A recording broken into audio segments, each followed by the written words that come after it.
म्हणजे 82 to 84 अशी 2 वर्ष पुण्यामध्ये काढली आणि त्याच्यानंतर 84ला लग्न झालं आणि ताबडतोब पोस्टिंग जमशेदपूरला झालं. तोही हसायला लागला, मी हसायला लागलो. But what he understood was that ये बंदे में कुछ तो दम है, की मला एक सवय आहे की मी डिसिजन घेतो आणि नंतर ते कधी कधी प्रूव्ह करतो की I was a right, my decision was a right one. But my conviction is language is not a barrier. We were competing with the crawler excavators. मोठ्या मशीन्सच्या आमचं जास्ती कॉम्पिटिशन असायची. बँड ऑफ बँडिगुड्स. काय म्हणजे छत्तीसगडचा जो एरिया जो कधीही टाटा हिटाचीनी ब्रेकच करू शकले नव्हते. There was no business we were able to get from there. We broke that business. This is how my 20 years went in. But there was an incidence which happen. सगळंच बदललं त्याच्यानंतर. अचानक पहाटे साधारण 3:30 3:15च्या सुमारास मला अक्षरशः बाबांनी उठवलं की मंगेश ये तू शिर्डीला. पण वडिलांनी माझ्यामध्ये जे टाकलेली ते सीडिंग ज्याला म्हणतात ते कुठेतरी होतं आणि ते मुंबईमध्ये आल्यानंतर मला एका फोन कॉलवरनं ते सुरू झालं. Strength is our people and I believe that if that is our main objective that people come first.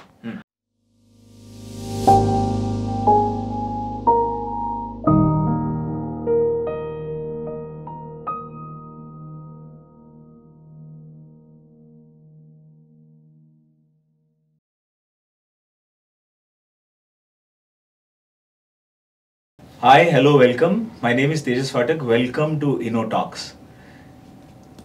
मोठा होताना वपू काळेंच्या वपुर्झा या पुस्तकातलं एक वाक्य ऐकलं होतं. त्यांनी लिहिलं होतं की कबुतराला गरुडाचे पंख लावता येतीलही, पण गगनभरारीची ओढ ही दत्तक कधीच घेता येत नाही. आजच्या या पॉडकास्टचे आमचे जे गेस्ट आहेत ते असेच खूप खास आहेत. म्हणजे आयुष्य कसं जगावं हे समजा आपल्याला उत्तर पाहिजे असेल, किंवा बिझनेस कसा मोठा करावा याचं उत्तर पाहिजे असेल, किंवा टफेस्ट एक्सपिरियन्सेस, टफेस्ट सिच्युएशन्स लाईफमध्ये आल्या आणि त्या सिच्युएशन्सला सडेतोड उत्तर देऊन आपण पुढे कसं जाऊ शकतो हा प्रश्नाचं उत्तर तुम्हाला पाहिजे असेल आणि अनेक बाकीच्या प्रश्नांची देखील उत्तरं पाहिजे असतील तर ह्या पॉडकास्टमध्ये कदाचित ती तुम्हाला मिळणार आहेत. त्यामुळे हा पॉडकास्ट सुरुवातीपासून एंडपर्यंत बघायला नक्की विसरू नका. पूर्णपणे तुम्ही हा बघा आणि तुम्हाला हा पॉडकास्ट कसा आवडतोय याच्या बाबतीत आम्हाला कॉमेंट सेक्शनमध्ये नक्की सांगा. So with that in mind I welcome my guest today, mister Mangesh Vaidya of Svenska Institute of Technology and Svenska as a brand in general. Welcome to InnoTalks. Thank you so much, Tejas. Thank you for inviting me here.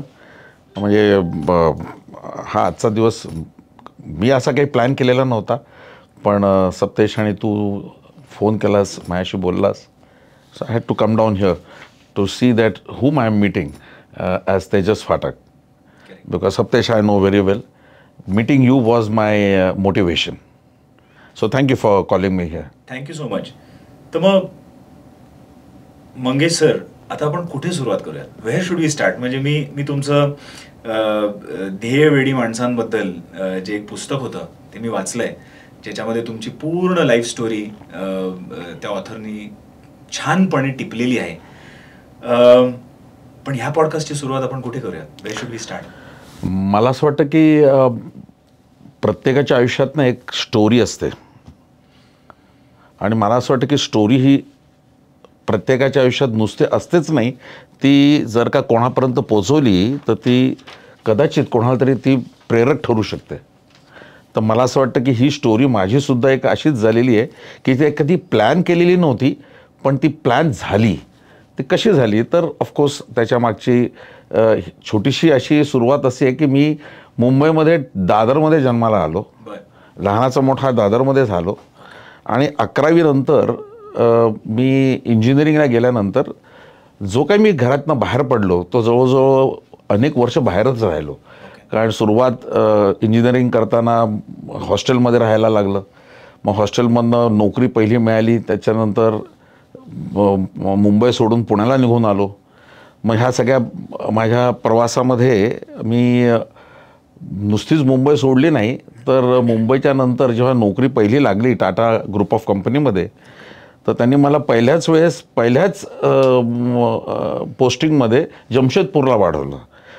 त्यामुळे लग्न झालं आणि 15 दिवसात posting माझं जमशेदपूरला झालेलं होतं. पण मग त्यावेळेला जमशेदपूरला कसं जायचं असं वाटलं नाही का? नाही नाही नाही, मला खरं सांगू का, सुरुवातीपासून कधी असे प्रश्नच पडले नाहीत की मला कुठेतरी जायला लागलं तर मी घरापासून दूर जातोय, आईवडिलांपासून दूर जातोय, अशा कधी काही भावना मला शिवल्या नाहीत आणि मी गेलोसुद्धा. पण सांगायचा मुद्दा असा की माझी जेव्हा पोस्टिंग जमशेदपूरला झाली ना, त्याच्या आधी थोडे दिवसच आधी माझं लग्न झालं होतं. त्याच्यामुळे माझ्यापेक्षा माझ्या बायकोला जास्त स्ट्रेस आला होता की लग्न आत्ताच झालं आणि हा निघून गेला जमशेदपूरला. पण मला कल्पना होती की माझं पोस्टिंग तिथे काही फार दिवस राहणार नाही, एक 3 ते 6 महिन्याचाच पिरियड असेल. आणि तसंच झालं. ते माझ्या सुरुवातीच्या पिरियडमध्ये मी तिथे गेलो, तिथे काही प्रशिक्षणाचाच एक भाग होता तो, आणि तिकडनं मला मग पहिलं पोस्टिंग त्यांनी जे दिलं ते बँगलोरला दिलं. आणि तिथून माझा आयुष्याचा खऱ्या अर्थाने प्रवास सुरू झाला कन्स्ट्रक्शन आणि मायनिंग इक्विपमेंट ह्या बिझनेसमध्ये. कारण सुरुवातीची 2 वर्षे मी टेल्को जॉईन झाल्यानंतर पुण्यातच होतो, त्याच्यामुळे तो काही प्रश्न नव्हता. तो काय स्टँडर्डाईज सगळं प्रॉडक्ट लाईनमध्ये काम करत होतो पुण्यामध्ये.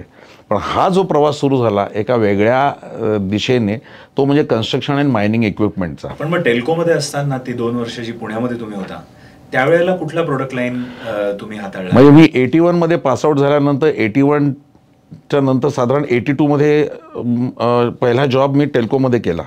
त्याच्या आधी थोडे काळ मी मुंबईमध्ये विक्रोळीमध्ये गोदरेजमध्ये होतो, शॉर्ट पिरियड. आणि नंतर जो खरा प्रवास झाला तो टेल्को पुण्यातच सुरू झाला. म्हणजे 82 to 84 अशी 2 वर्ष पुण्यामध्ये काढली. आणि त्याच्यानंतर 84ला लग्न झालं आणि ताबडतोब पोस्टिंग जमशेदपूरला झालं.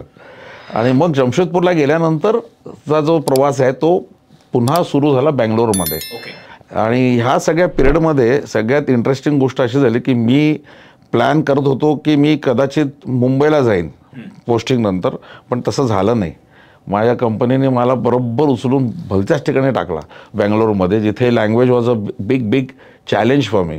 आणि मी ह्या सगळ्या 82 to 84 ह्या पिरियडमध्ये आणि 84च्या नंतरच्या पिरियडमध्ये इंटरनली एक ॲडव्हर्टाइजमेंटमधनं मी चूज झालो होतो फॉर सेल्स अँड मार्केटिंग.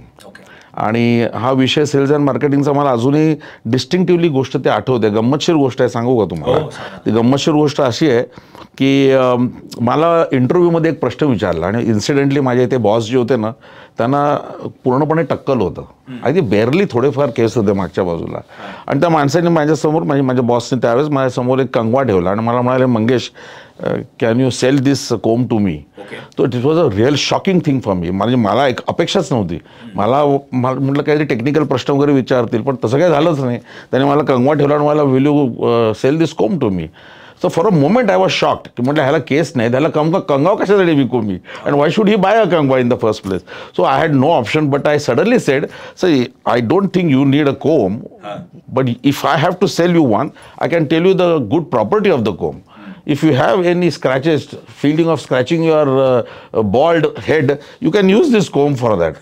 तोही हसायला लागला, मी हसायला लागलो. But what he understood was that ये बंदे में कुछ तो दम है, ये कुछ ना कुछ तो करके he will somehow reach out to the customer.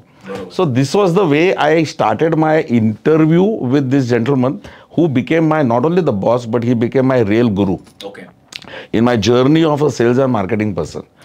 तर ह्या माझ्या पहिल्या 2 वर्षाच्या पिरियडमध्ये मी सिम्बायोसिसमध्ये इथे पुण्याला असताना माझा मी सेल्स अँड मार्केटिंगचा पण कोर्स केला, फायनान्सचा कोर्स केला.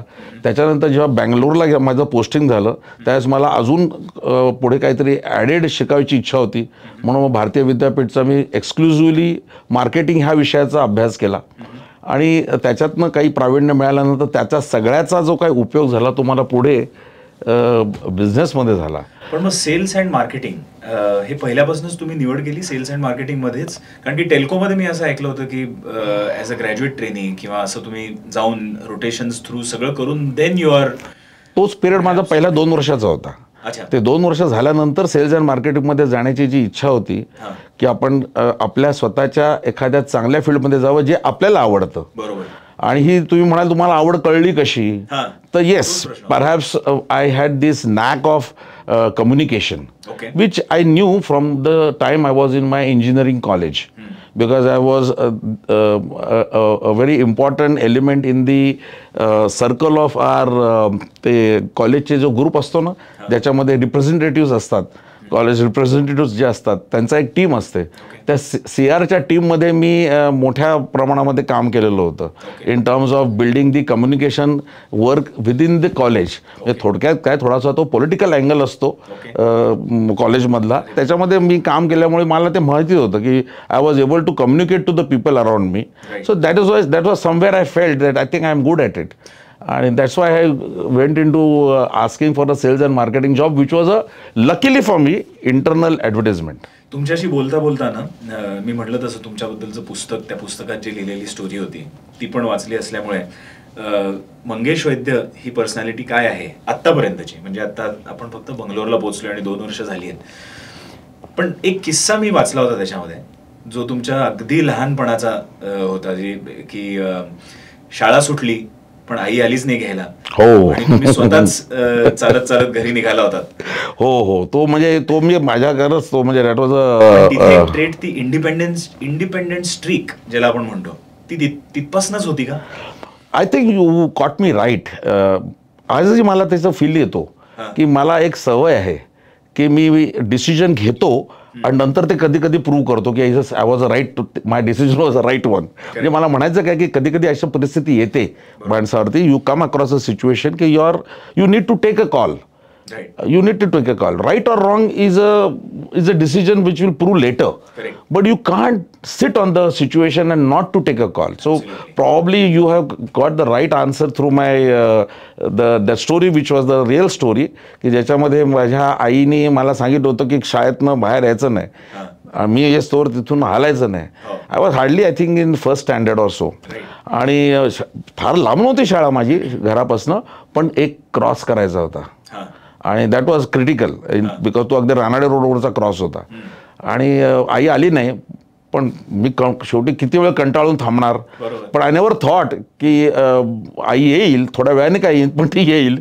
पण I just walked out and that I had to pay a very heavy price. I took a serious beating. So you took a serious beating, but I had so there is a parallel in your story. I had read this book by Sir Richard Branson, called Losing My Virginity, and in that book he narrates a similar story, that in initial days what his mother used to do was they did the opposite. Probably it is culture ki baat hai, time ki baat hai. But his mother once took him to a place away from his home, and she left a young Richard on the road, and she said, now you come home. And Richard Branson took a challenge that point in time, and he reached home just like you. So there is a parallel of an independent streak in an entrepreneur, or perhaps which will reach there. Yeah, you're right. In your story. Yeah, correct. But it seemed like that's a very important trait. Yeah, very important thing. Probably I never realized that was a necessary trait. Which I realize now, that how important it was as a trait in you to eventually take a decision at a situation that you reach in your point of life. Correct. I think that is what was probably the thing happened at that point of time. Correct. But as I said, my mother took it in a very different sense. She was more scared about my having walked all this distance and crossed the road. True. And she must have been scared. She really gave me a good beating, but I feel that has left me with something good to remember and follow. Correct. आता तुमची story पुढे तर गेली, बंगलोरला तुम्ही पोहोचलात. तुम्ही सांगितलं की बंगलोरला तुमचं पोस्टिंग होतं आणि सेल्स अँड मार्केटिंग मध्ये तुमची निवड पण झाली टेल्कोमध्ये. माझा एक पर्सनल एक्सपिरियन्स असा होता, म्हणजे माझा MBA झाल्यानंतर मी कॉग्निझंट चेन्नईला माझं पहिलं पोस्टिंग झालं होतं. आणि त्यावेळेला चेन्नईमध्ये गेल्यावरती चेन्नई म्हटलं की तमिळ जास्तीत जास्त बोललं जातं, किंवा इंग्लिश हिंदी, हे इंग्लिश बोललं जातं पण हिंदी कमीच बोललं जातं. तर मला तिथे एक जाणवायचं की मीटिंग्स जेव्हा व्हायच्या तेव्हा मीटिंग रूममध्ये बाकी सगळे जे माझे तमिळियन कलिग्स होते, of course they're great at their work, पण ते सगळे तमिळमध्ये बोलायचे. And as a Marathi person, किंवा ज्याला मराठी हिंदी इंग्लिश या 3च भाषा येतात, I used to feel left out and they never changed over in the initial 5-6 minutes. Of course, eventually they realized, अरे तू हिंदी आहे, तो then they used to switch into English.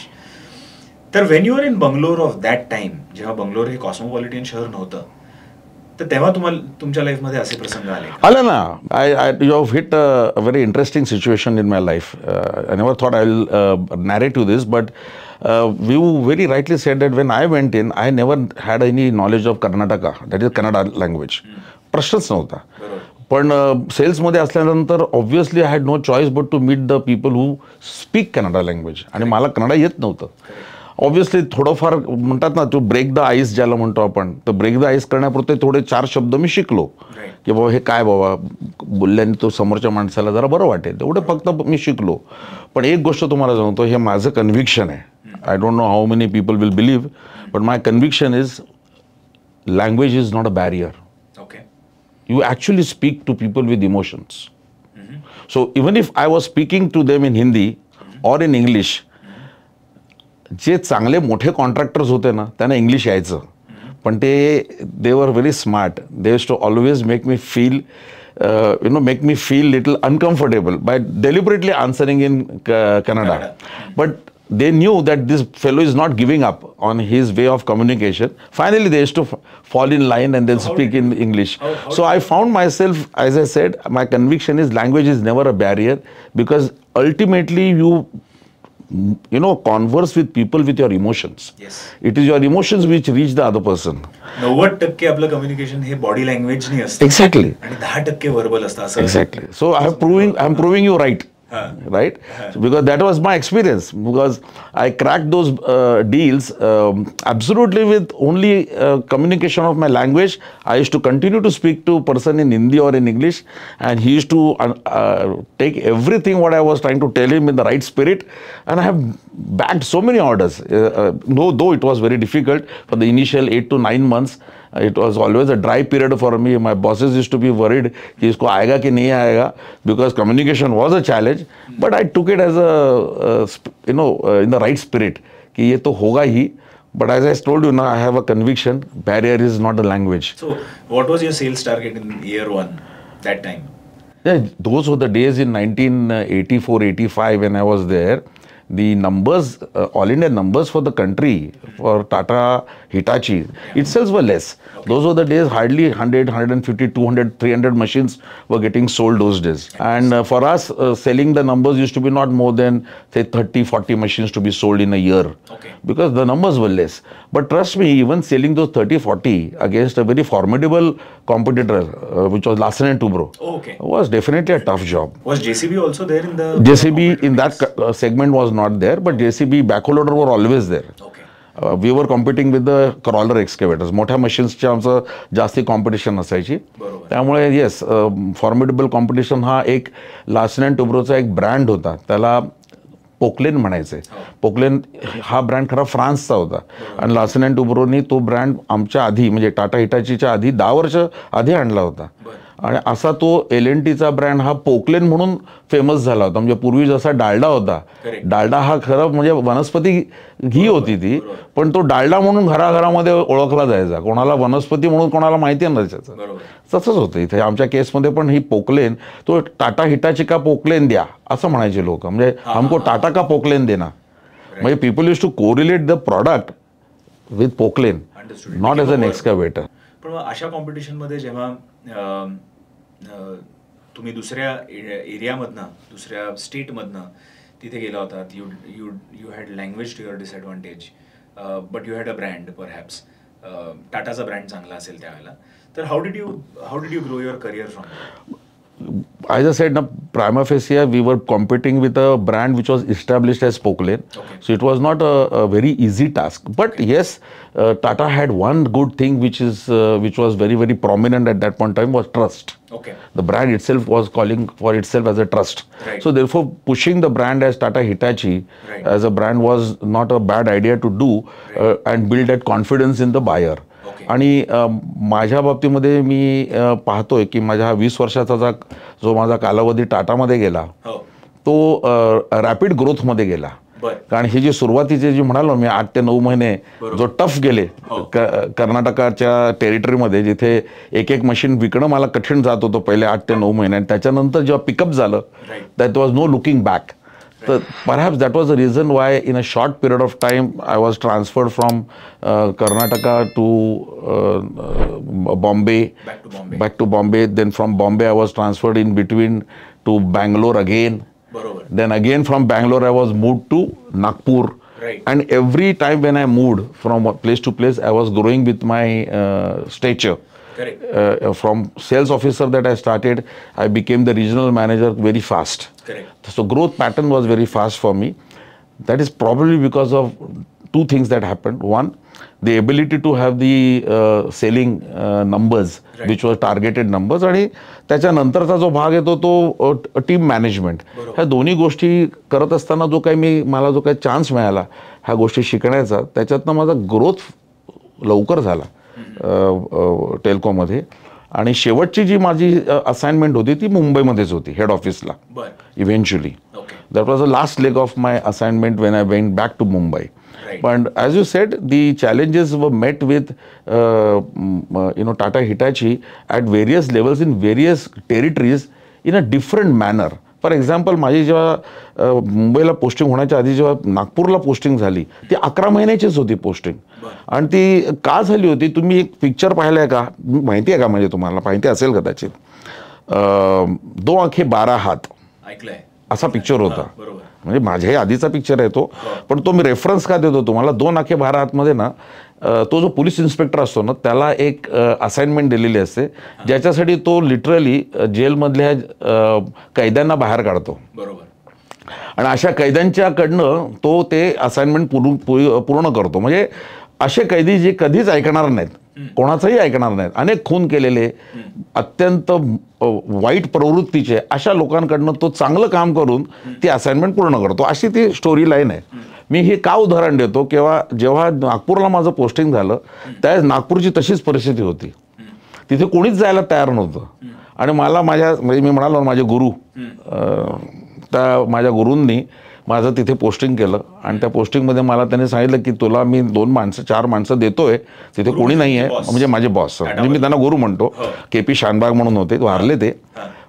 पण मी त्यांचा एकलव्य होतो, मी अर्जुन नव्हतो बरं का. त्यांचा अर्जुन कोणतरी होता दुसरा, पण मी एकलव्य होतो. पण त्यांनी माझ्यावरती एकलव्यापेक्षा सुद्धा जास्ती प्रेम केलं असं मला वाटतं. जेव्हा मला खऱ्या अर्थाने कुठल्या पर्सनल लाईफची त्यांची माझ्या मदत हवी होती ती त्यांनी सातत्याने करत राहिले ते माझ्याशी. पण सांगायचा मुद्दा काय की त्यांनी मला जे ट्रेनिंग दिलं, प्रॅक्टिकल ट्रेनिंग दिलं, त्याचा उपयोग त्यांनी माझ्याकडनं असा करून घेतला की when I was posted in Nagpur, मला जी टीम दिली ना तिकडे ती सगळी अशी 12 हात, 2 आंखें 12 हातवाली टीम दिली. सगळेच गुंड, सगळी टीमच गुंड होती. म्हणजे कोणीही कोणाचं न ऐकणारी माणसं ज्या दुसऱ्या रिजनमध्ये होती, ज्या रिजनल मॅनेजरना त्यांना सांभाळणं कठीण होतं, अशा लोकांना माझ्याकडे नागपूरला पाठवून दिलं होतं. 2 प्रश्न आले याच्यावरती मला आता या पुढच्या या तुमच्या प्रवासाबद्दल. वन इज की तुम्ही ऑलरेडी एस्टॅब्लिश केलं की language cannot be a barrier to sell, पण ॲट द सेम टाइम या ओल्डन बिझनेसेसमध्ये म्हणजे ट्रॅडिशनल बिझनेसेस, आता we have already move to online आणि बऱ्याच गोष्टी ऑनलाईन होतात, पण ह्या ट्रॅडिशनल बिझनेसेसमध्ये मोस्ट ऑफ द सेलिंग हे people to people based trust वरती जास्ती होतं का? एक सांगू का तुम्हाला, first of all one should understand, selling is not a concept of what you convince the other person. It is all about you holding the hands of the person where he feels that he is buying your product. So it is not about you trying to sell him something. It is about the person buying your product where he feels that he is buying. So there is one big slight difference here. प्रत्येकाला असं वाटत असतं की मी एखाद्याला विकतो एखादी गोष्ट, पण वास्तविक पाहतो तो खरा विकतच नसतो त्याला. तो त्याला फक्त मदत करत असतो ती गोष्ट विकत घेण्यासाठी. तर हा जेव्हा सेल्समनला कन्सेप्ट कळतो ना की I am only supporting him to buy what he wants to buy. So you are just uncovering his true need. Absolutely. So what happens is it is not more than the need. If you make him understand his right need, the customer is most likely to trust you that you are not pushing anything on him. You are only helping him to choose the right thing. असं एखादं practical example आठवतंय तुम्हाला? मी सांगतो ना, गंमत म्हणजे आता you are tingling my all my memories. मी भटकळ नावाची एक जागा आहे, आणि ऑफकोर्स तुमचे जे ह्या पॉडकास्टचे पार्टनर आहेत त्यांना भटकळ म्हटलं का बऱ्याच गोष्टी आठवतात. तर भटकळची जी अशी माझ्या आयुष्यात घडलेली घटना आहे की तिथे भटकळला जे कस्टमर होते ते ना हार्ड कोर कन्नडिगा होते, हार्ड कोर, म्हणजे त्यांना हिंदीसुद्धा यायचं नाही, फक्त कन्नडमध्ये ते बोलायचे, मोठे कॉन्ट्रॅक्टर होते ते. आणि तिथे जाऊन मला ही गोष्ट त्यांना विकण्याची वेळ आली. आणि ट्रस्ट मी, हा जो मी आत्ता जे म्हणालो ना की त्यांना प्रत्येक गोष्ट मी हिंदीत सांगत होतो आणि ते फक्त कन्नडात मला उत्तर देत होते. आणि त्या प्रत्येक ह्या सगळ्या 2, 3, 4 तासाच्या माझ्या कॉन्व्हर्सेशनमध्ये मी त्यांना मशीन विकत घ्या असा कधीच आग्रह धरला नाही. त्यांना त्यांच्या कामाबद्दलची त्यांनी जी काय त्यांनी मला सांगितलं, माझ्याकडे हे काम आहे, मला इतकं प्रोडक्शन करायचं आहे, अशा प्रकारचं माझं मटेरियल आहे, मी अख्खा 4 ते 5 तास त्यांच्याबरोबर फक्त त्यांच्या कामाबद्दलच बोललो. आणि त्यांच्या कामाबद्दल बोलल्यानंतर त्यांना त्या कामातनं काय ॲक्च्युली अचीव करायचं आहे हे त्यांना मला सांगायला जेव्हा, म्हणजे मी त्यांना सांगितलं आणि त्यांना त्यावेळेस जेव्हा त्यांना मी गणित बसून दिलं की तुम्ही हे मशीन आणि हे मशीन ह्यामधलं हे मशीन जर का तुम्ही चूज केलं तर तुम्हाला ह्या कामामधनं इतका फायदा होऊ शकतो. जेव्हा त्यांना त्यांचा फायदा दिसायला लागला त्यावेळेस माझ्या कन्नडा आणि हिंदी भाषेचा काही मध्ये बॅरियरच आला नाही. The sell just effected very वेल.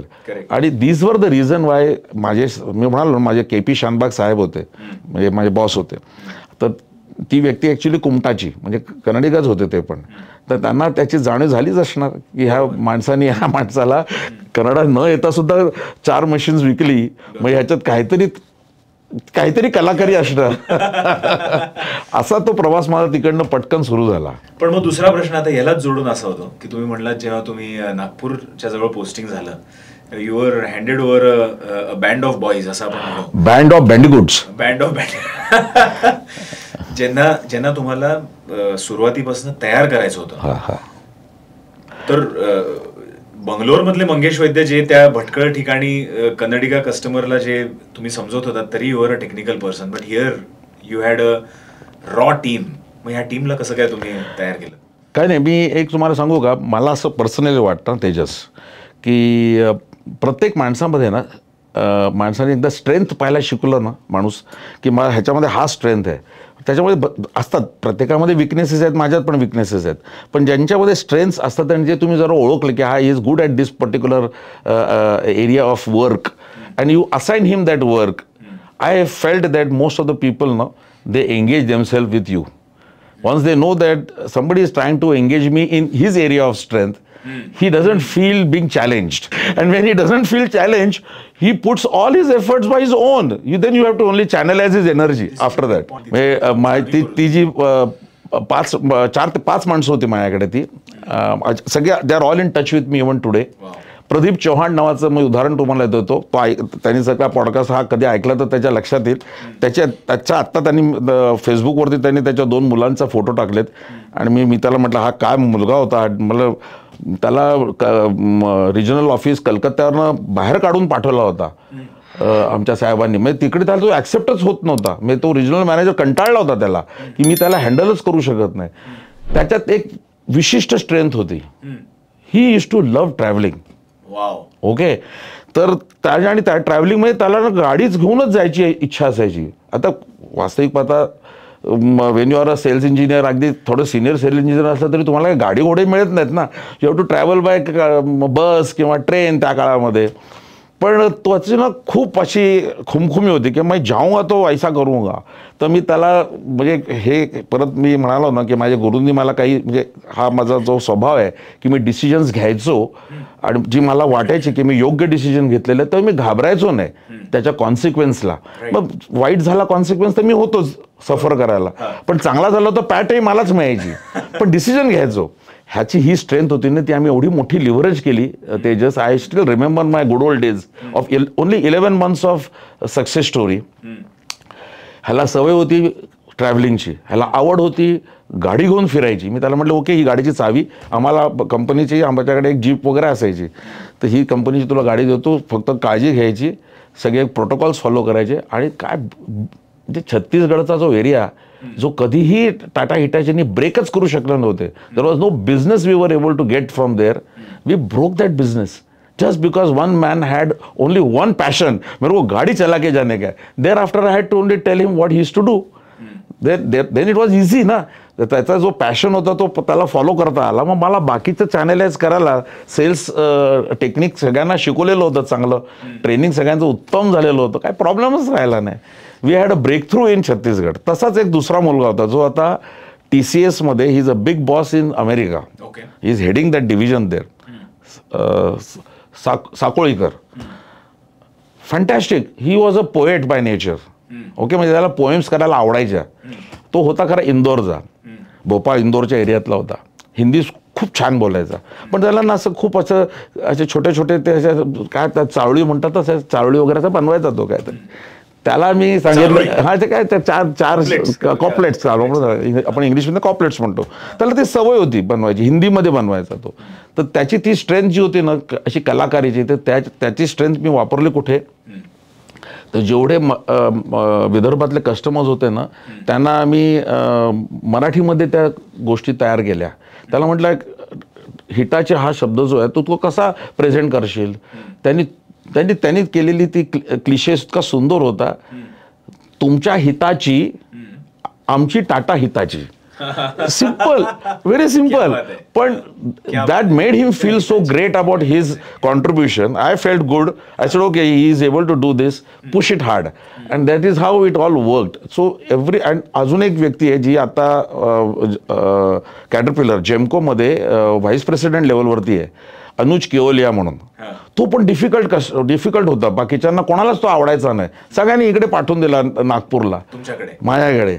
आता त्याचा स्ट्रेंथ काय होता माहिती आहे का, त्याचा स्ट्रेंथ होता हँडलिंग गव्हर्नमेंट कस्टमर्स. ओके, म्हणजे गव्हर्नमेंटच्या लोकांशी कसं बोलावं, त्याला खूप एक नॅक होती, खूपच सुंदर नॅक होती. म्हणजे अगदी असो करून अगदी त्या गव्हर्नमेंटच्या माणसाला तो चहा प्यायला घेऊन चल रे, मी तुला खाली ज्यूस पियाला घेऊन जातो. मी he had that knack of talking to the person in a particular manner which was very necessary to break the ice. Because when you are dealing with a large government organization, the files keep moving from one table to another table. So you should know which table you are supposed to get the breakthrough. Correct. He was good at that, and believe me, he was the one who made us help the company get 8 machines order from WCL. Wow. We competed in a very strong manner with our tough competitors. So हे competitors होते त्यावेळेस आम्ही caterpillar वगैरे, and we did a fantastic job. म्हणजे right from the scratch we built the whole model of giving the concept to the customers, bringing the value to the customer on the table, and finally putting it to the tender, and then finally winning the tender. Correct. Because winning the tender requires technical presentation, for which I used to be always there. I was always there, but the preparation part had to be done in a very strategic manner. And today that man is the head of Coal India operation for Caterpillar. क्या बात है. Yeah, I'm so proud of him. So this is how the team built. And त्याच्यानंतर मला 11 महिन्यानंतर म्हणजे आमच्या सरांनी, आमच्या गुरूंनी माझ्या, की आता झालं ह्याचं 11 महिने ह्यांनी इस्टॅब्लिश केलं. 110 का 115 मशीन त्या वर्षी एका वर्षात 11 महिन्यात विकली आम्ही विदर्भामध्ये.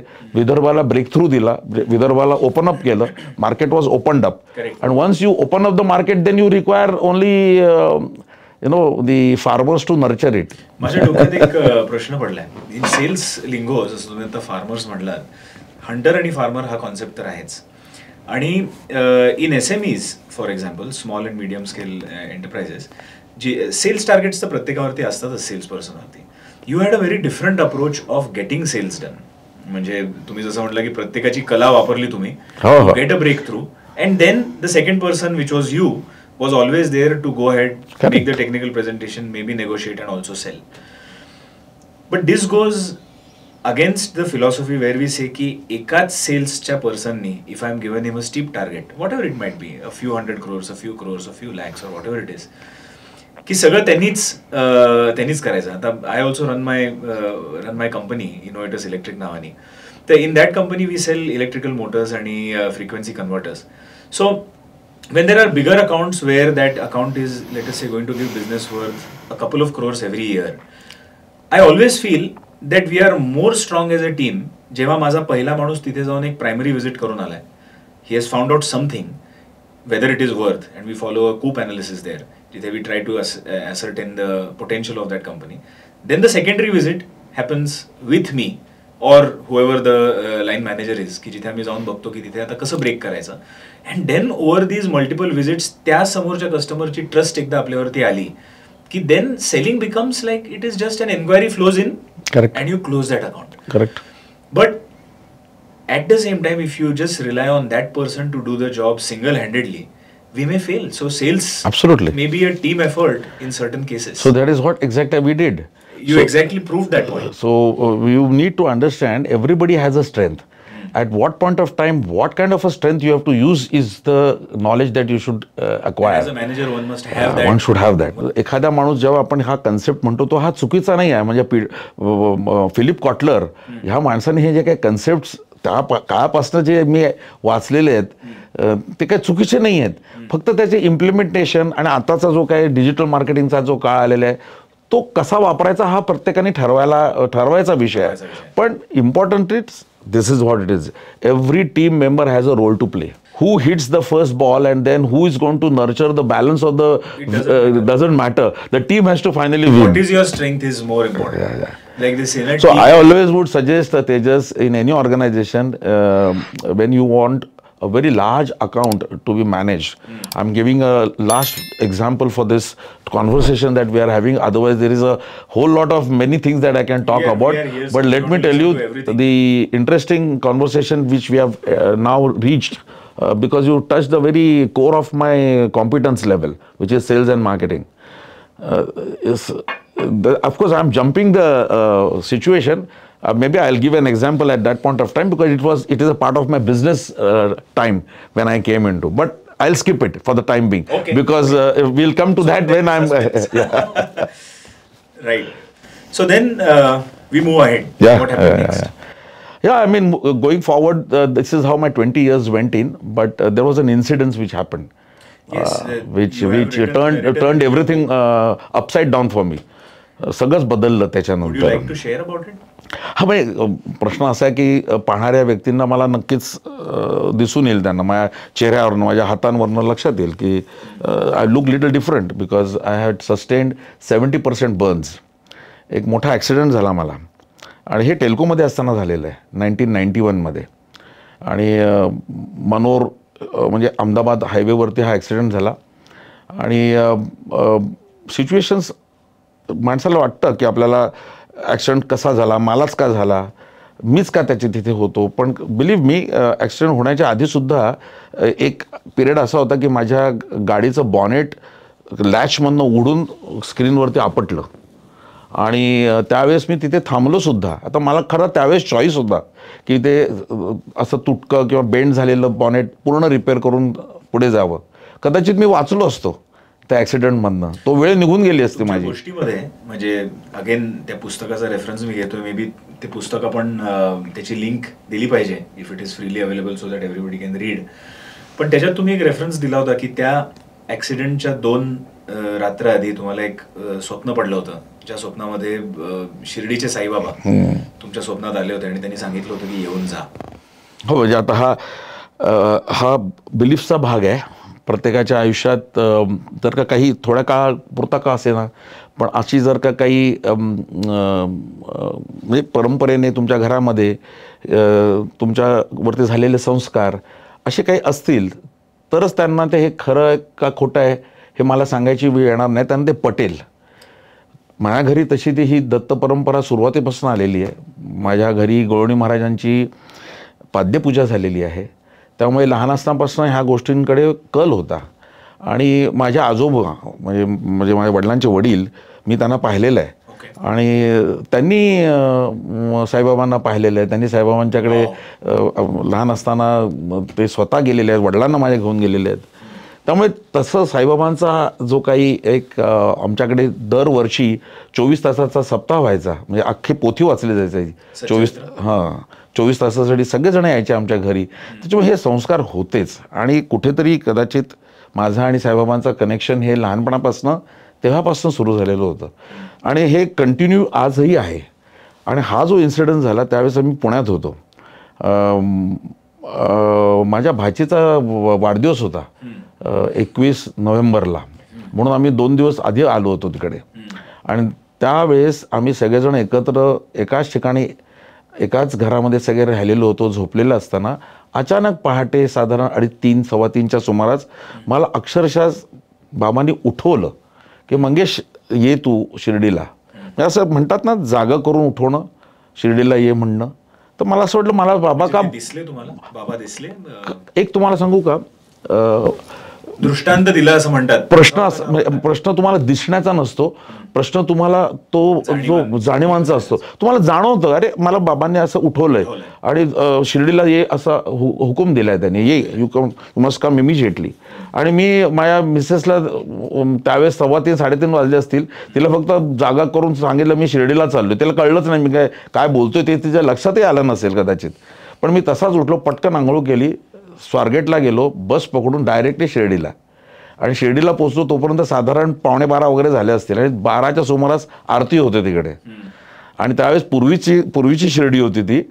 तिथे लोखंडाचा दरवाजा आहे, म्हणजे तो जो दरबार हॉल आहे ना समाधी मंदिराचा, तिथे एक लोखंडाचा कोलॅप्सेबल डोर आहे. आणि तो आता तर खूपच बदललं, तो दरवाजा नेहमी बंद करायचे ते. तर आरतीला जे लोक आज जायचे ना त्या पिरियडमध्ये ते आत राहायचे, बाकी सगळे बाहेर. तर मी नेमका त्यावेळेस 11:15 मला माहिती होतं का आरती सुरू होईल. मी पटपट चालत गेलो आणि आत गेलो आणि दरवाजा बंद झाला मागणं. म्हणजे I was the last person to enter. And trust me, the whole process of being in the aarti, taking the udi and taking the bus back, I never knew की मला एवढा मोठा काहीतरी ॲक्सिडेंट होईल. आणि ती जी काही माझ्याकडे दिलेली जी काही उदी होती, ती उदी आज तागायत ती माझ्याकडे आहे. ती तुमच्या सोबत होती म्हणजे? येस, 100% होती. सच्चरित्रेमध्ये असे काही इन्सिडेन्सेस लिहिलेले आहेत की बाबांचं दर्शन घेतल्याशिवाय आणि त्यांनी तुम्हाला आता तुम्ही जाऊ शकता असं म्हणल्याशिवाय तुम्ही परतू शकत नव्हता, आणि तसं तुम्ही केलं. हो, तर हो, काही ना काहीतरी घडायचं. तसंच काहीतरी इथे त्या स्टोरीमध्ये मग जेव्हा ते बोनेट निघालं, हो, तर त्यावेळेला असं वाटलं नाही का की नाही म्हणजे पाहिजे होतं रेट्रोस्पेक्टिव्ह? हो, आता सांगतो काय, म्हणजे मला असं वाटतं की ना what you saying is right. पण बाबांच्या पोथीमध्ये असंही लिहिलेलं आहे, जे होणार आहे ते होल्याशिवाय राहणार नाही. एक्झॅक्टली. म्हणजे मला असं वाटतं की माझ्या आयुष्यात ही घटना घडणारच होती. ऑफकोर्स म्हटलं तर मला चान्स दिला होता. बॉनेट ओपन झाल्यानंतर मी थांबू शकलो असतो 2 तास आणि तो ॲक्सिडेंट झालाही असता, मी वाचलोही असतो. पण तसं होणार नव्हतं. कदाचित पुढची जी सूचना आहे ना ती तशी मला इथे आता रेट्रोस्पेक्टिव्हली वाटतं की हे सगळं घडलंच नसतं तर मी इथपर्यंतही पोचलोच नसतो. त्याच्यामुळे कुठल्या ना कुठल्या गोष्टीला कुठेतरी ती लिंक असते. पण मला एवढं नक्कीच म्हणायचं आहे की जो काही म्हणजे लोक म्हणतात ना रिग्रेशन थेरपी वगैरे असते, तशी काही मी काही केलेली नाही आहे. पण मला असा पर्सनली एक फिलिंग आहे की हे माझ्या आयुष्यात घडणारच होतं. बरोबर. कारण हे घडलंच नसतं ना तर कदाचित मला आणखीन काही वेगळी सफरिंग्स आली असती माझ्या नशिबी. त्याच्यामुळे हे मोठं सफरिंग जे होतं ना, जे माझ्या प्रारब्ध कर्मातलं मला भोगायचंच होतं, ते भोगलं हे एका अर्थी चांगलं झालं. त्याच्यातनं निघून गेलो वन्स फॉर ऑल. त्याच्यामुळे त्याच्यानंतरचा प्रवास हा असा झाला की मी 8 ते 9 महिने घरी राहिलो. हो, म्हणजे thanks to my organisation Tata group of companies. त्यावेळेससुद्धा त्यांनी जी काही यंत्रणा माझ्या पाठीशी लावली, जेव्हा माझ्याकडनं फक्त एक फोन गेला होता, मीच केला नव्हताच, फोन एका क्राऊडमधल्या एका माणसाने केला होता. रस्त्यावरच्या एका माणसाने माझ्याकडनं नंबर घेतले आणि फोन लावले. आणि माझे साहेब होतेच, माझे गुरु शानबाग साहेब, त्यांना तो फोन लागला. त्यांनी 2 टीम्स पाठवल्या. एक टीम साईटवरती गेली बघायला काय झालं आणि एक टीम मला शोधायला आली. आणि मी त्या सगळ्या ह्याच्यामधनं माझ्याबरोबर असलेले एक तिकडचे जेच माझ्याबरोबर ज्यांना जे भाजले होते त्यांना घेऊन एका गाडीमध्ये बसून एका व्यक्तीला मी रिक्वेस्ट केली की आम्हाला जवळच्या हॉस्पिटलमध्ये नेता का मनोरपर्यंत. तर त्या व्यक्तीने आम्हाला त्यांची गाडी दिली. कॉन्टेसा होती त्या मॅडमची. आम्ही त्या कॉन्टेसामध्ये बसून मनोरला आलो. तिथे जवळजवळ 2-2.5 तास आमचे गेले. त्याच्या पुढे बोरिवलीला आलो आणि बोरिवलीला माझ्या टेल्कोच्या टीमने मला शोधून काढलं मी कुठल्या हॉस्पिटलला गेलो होतो ते. त्याची एक फार मोठी घटना घडून गेलेली आहे, पण ते काय सांगण्यात म्हणजे व्यर्थ आपला वेळ जाईल त्याच्यामध्ये. पण अशी परिस्थिती एवढीच आहे की त्या स्पॉटला जेव्हा ॲक्सिडेंट झाला आणि जेव्हा मी भाजलो, माझे वडील भाजले आणि हे अनेक लोक जी भाजली होती त्याच्यात त्या 2 व्यक्तींना मी माझ्याबरोबर गाडीत घालून घेऊन गेलो होतो. पण याच्यामध्ये परत एक लेसन आहे, आणि तो लेसन असा आहे की क्राऊड मधल्या एका अननोन व्यक्तीने तुमचा नंबर घेऊन त्याच्याकडे चॉईस होता फोन न करण्याचा. हो हो हो. आणि पूर्वीचे फोन STD लावून फोन करायला लागायचे. स्ट्रगल होतं ते. पण त्यांनी एक माणुसकीच्या नात्याने तो फोन केला, आणि तो फोन केल्यावरती जी चेन ऑफ इव्हेंट झाले हो ते एक झालं. आणि talks a lot about Tata ग्रुपचे ethos also. Yes, Tata absolutely. ग्रुपने सुद्धा त्यांच्या त्यावेळेच्या एका एम्प्लॉईची म्हणजे दे हँड कॅरीड हिम, किंवा एक प्रचंड जास्ती काळजी हो, हो. घेऊन हो. They seed to it that your through absolutely. म्हणजे बॅक इन बिझनेस. प्रश्नच नाही. मी जसं म्हणालो ना की जेव्हा ॲक्सिडेंट झाला त्या ते 2 ज्या व्यक्ती होत्या ज्यांना मी ओळखतही नव्हतो, त्यांना मी फक्त म्हटलं अरे कोणाला माझ्याबरोबर यायचं आहे का, मी चाललोय हॉस्पिटलमध्ये. तर त्या दोघा व्यक्तींना, जे अननोन लोक होती माझ्याबरोबरचे, त्या लोकांना मी ऑफर केलं माझ्याबरोबर चला हे गाडीमधनं मी घेऊन जातो. आणि तिथे ते आले माझ्याबरोबर. तिथून जी मी टॅक्सी बुक केली मनोरला, त्या टॅक्सीवाल्याने सुद्धा पैसे न घेता टॅक्सी बुक करून मला म्हणाला मी सोडतो तुम्हाला. त्यावेळेस ह्या दोघांना घेऊन निघालो. आणि हा सगळा प्रवास जेव्हा बोरोलीपर्यंत पोहोचलो त्याचा पहिली व्यक्ती उतरली गव्हर्नमेंट हॉस्पिटलमध्ये गेली. कारण आमच्याबरोबर एक पोलीस ऑफिसर म्हणजे पोलीस कॉन्स्टेबल होता. तो बोलला तुम्हाला सगळ्यांना इकडेच जायचं आहे. म्हटलं मी नाही जाणार इकडे, मला प्रायव्हेटमध्ये जायचं आहे. तर तो मुलगा माणूस तिथे उतरला, तो बिचारा तिथे वारला. मग आम्ही तिघे राहिलो, मी, माझे वडील आणि अजून एक व्यक्ती. असे आम्ही आणखीन एका हॉस्पिटलमध्ये गेलो जिथे आम्हाला घेतलं नाही त्यांनी. नाही म्हणे ॲक्सिडेंट केस आहे, हम नाही लेते है. मग तिसऱ्या हॉस्पिटलमध्ये गेलो जिथे माझ्या वडिलांना काही काळापूर्वी ठेवलं होतं. हार्टचा काही छोटासा इश्यू झाला होता म्हणून. ते डॉक्टर पाटील म्हणून होते. त्यांच्या नावाने मी बोंबाबोंब केली की डॉक्टर पाटील आहेत का, डॉक्टर पाटील आहेत का. तोपर्यंत बॉडी पूर्णपणे चार्ड झाली होती, कम्प्लिटली ब्लॅक, सगळं शरीरातनं पाणी वाहत आहे. एवढी वाईट परिस्थिती आली असताना सुद्धा तो प्रेझेन्स ऑफ माइंड हा कुठून आला? I think it's the grace of God. Let me put it very frankly, it was not my doing. Let me tell you, people try to claim this is my doing. It is never your doing.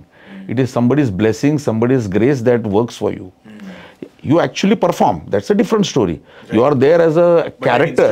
Yeah, your character. You as a character, you are there to perform. But the character doesn't perform of his own will. The will power comes from somewhere else. Beautiful point. हा बिलीफचा प्रश्न आहे. Exactly. आता आम्ही तिघे जण तुम्हाला सांगतो, तेजस मी जेव्हा पोहोचलो ना तिथे तिसऱ्या हॉस्पिटलमध्ये, म्हणजे बघा तुम्ही 3 हॉस्पिटलमध्ये, 2 हॉस्पिटलमध्ये तर पहिल्या मीच गेलो नाही, दुसऱ्यामध्ये प्रायव्हेटमध्ये गेलो पण मला घेतलं नाही. तिसऱ्या हॉस्पिटलमध्ये लिटरली जेव्हा वडिलांचं नाव आणि त्या डॉक्टर पाटलांचं नाव घेतलं म्हणून आम्हाला घेतलं. आणि कॅन यू बीट इट, त्यावेळेस मला काय सांगितलं, तुमच्याबरोबर कोण कोण आहेत. म्हणजे मी आणि माझे वडील आहेत आणि हा एक व्यक्ती आहे, म्हणजे ओळखत नाही त्याला. त्यांनी घेतलं नाही त्याला, हेच कारण सांगून की ॲक्सिडेंट का केस आहे, हम नहीं ले सकते.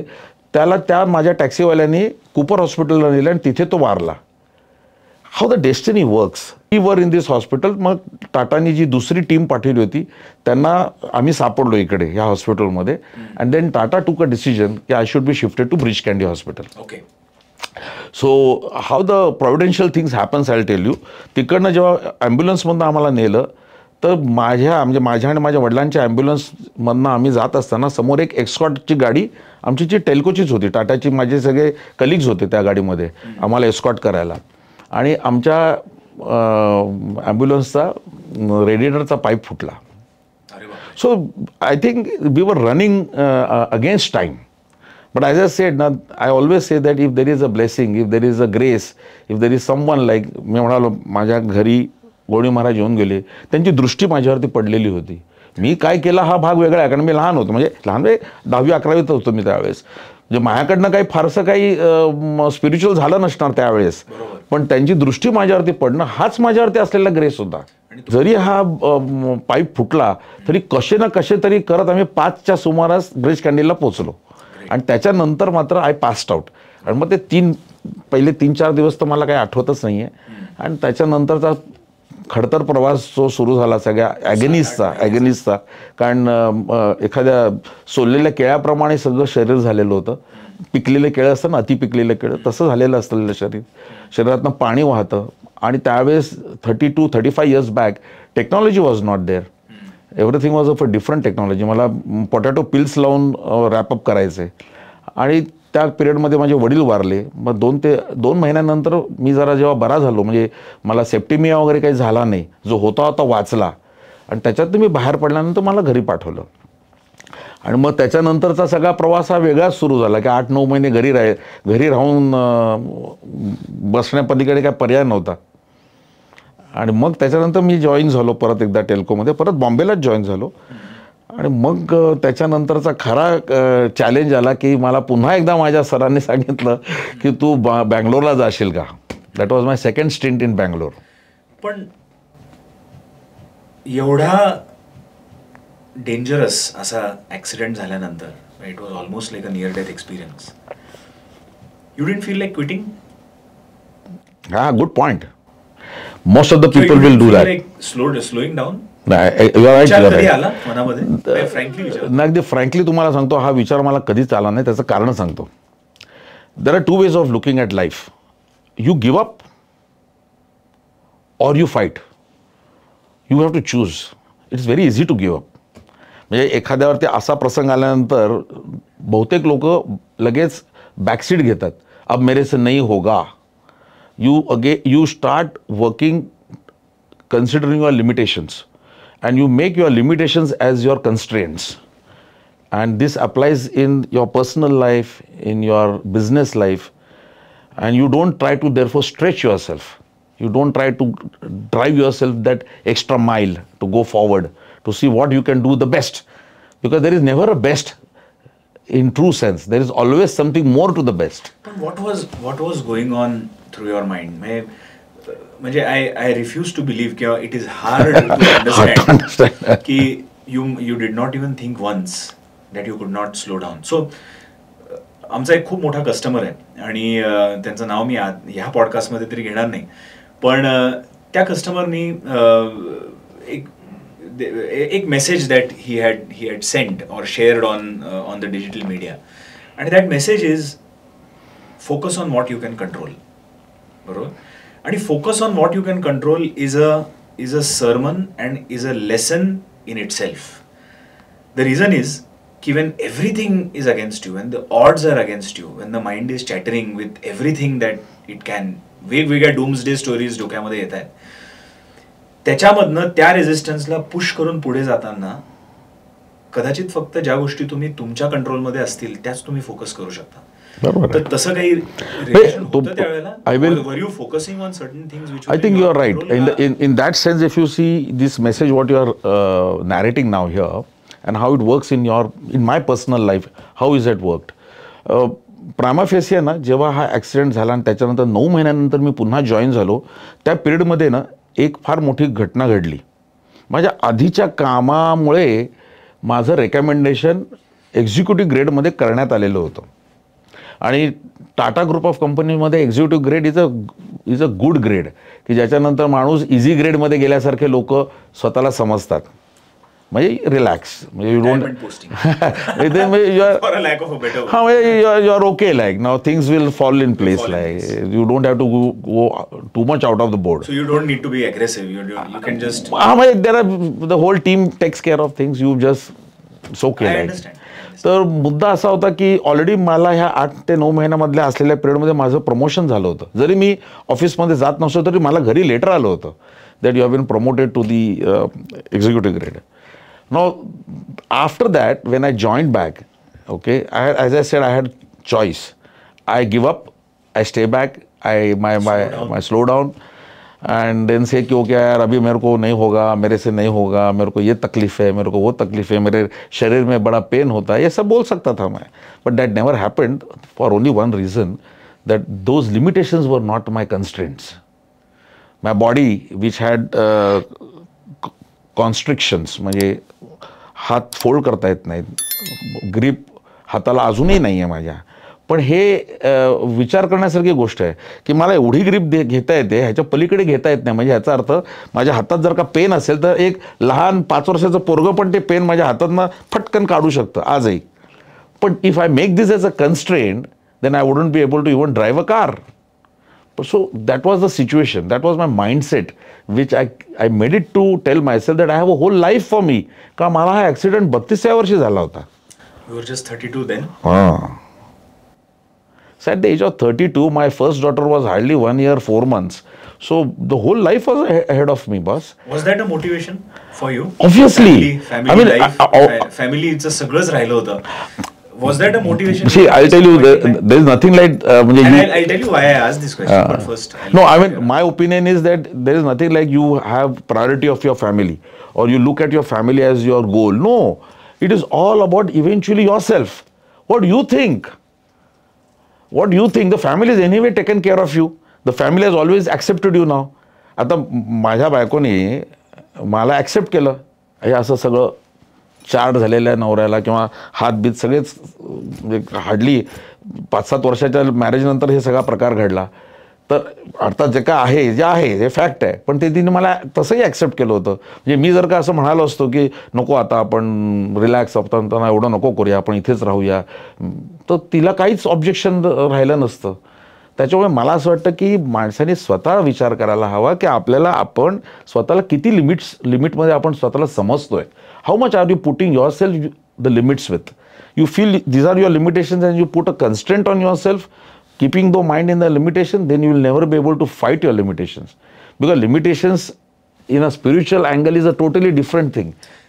That will touch upon if at all you have any query on that. But in my opinion, in realistic life of your materialistic life, ज्याला आपण म्हणतो, जे माणसाला जगायची एकच संधी मिळते, त्यावेळेस माणसाने हीच चूक करू नये की मला ही लिमिटेशन्स आहेत, मला ती लिमिटेशन्स आहेत आणि म्हणून मी करू शकत नाही, असं कधीच नसतं. बँगलोरवरनं मी थोडा काळ तिथे राहिलो आणि लगेच मुंबईला माझं पोस्टिंग झालं.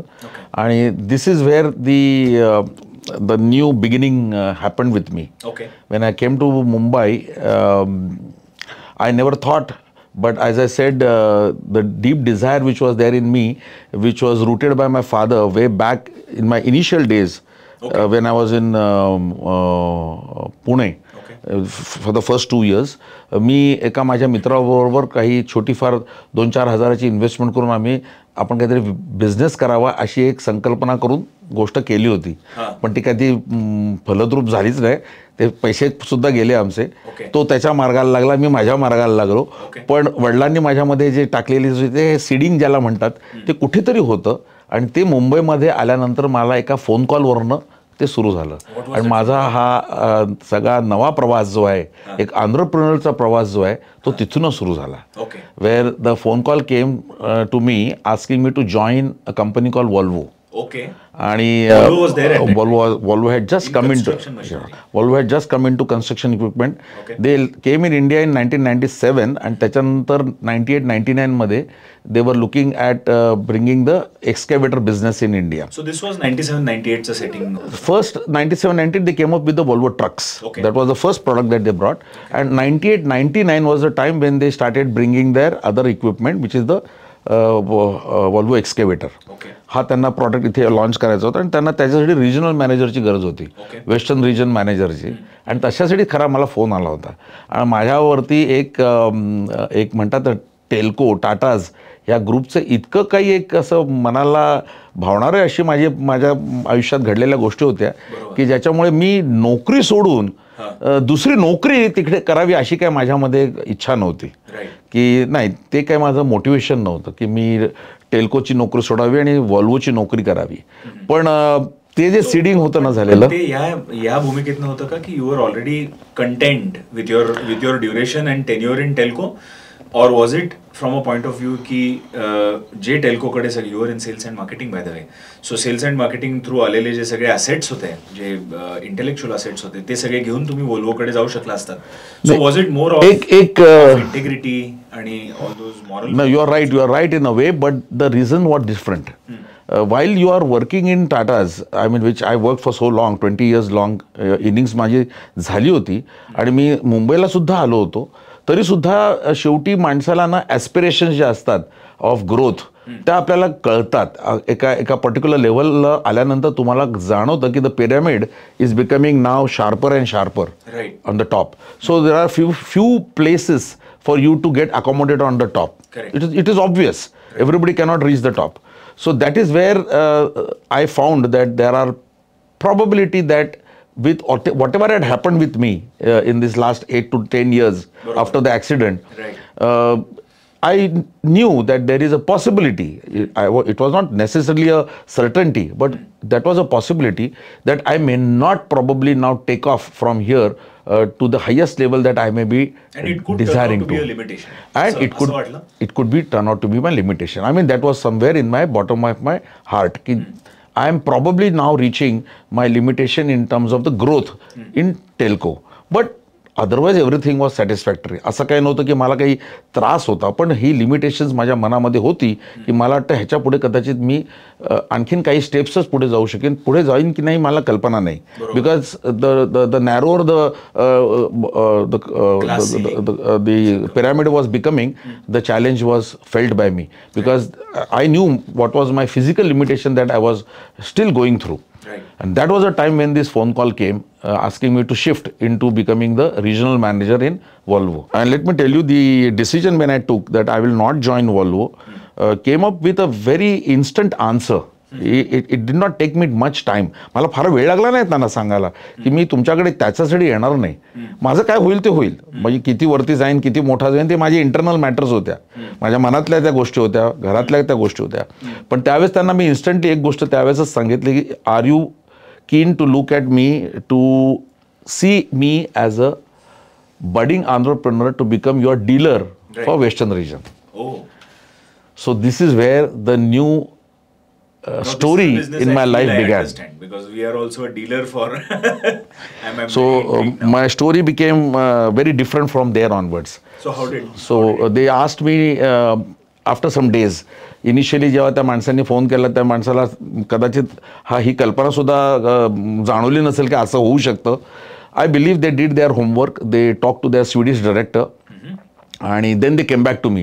They said, okay, fine, we will look at that option. तू आम्हाला गोव्यात येऊन भेट आणि तू गोव्यात येऊन मला तुझं काय तुझ्या मनात आहे, how will you manage the territory, कसं तू करशील हे सगळं तू सांग आम्हाला.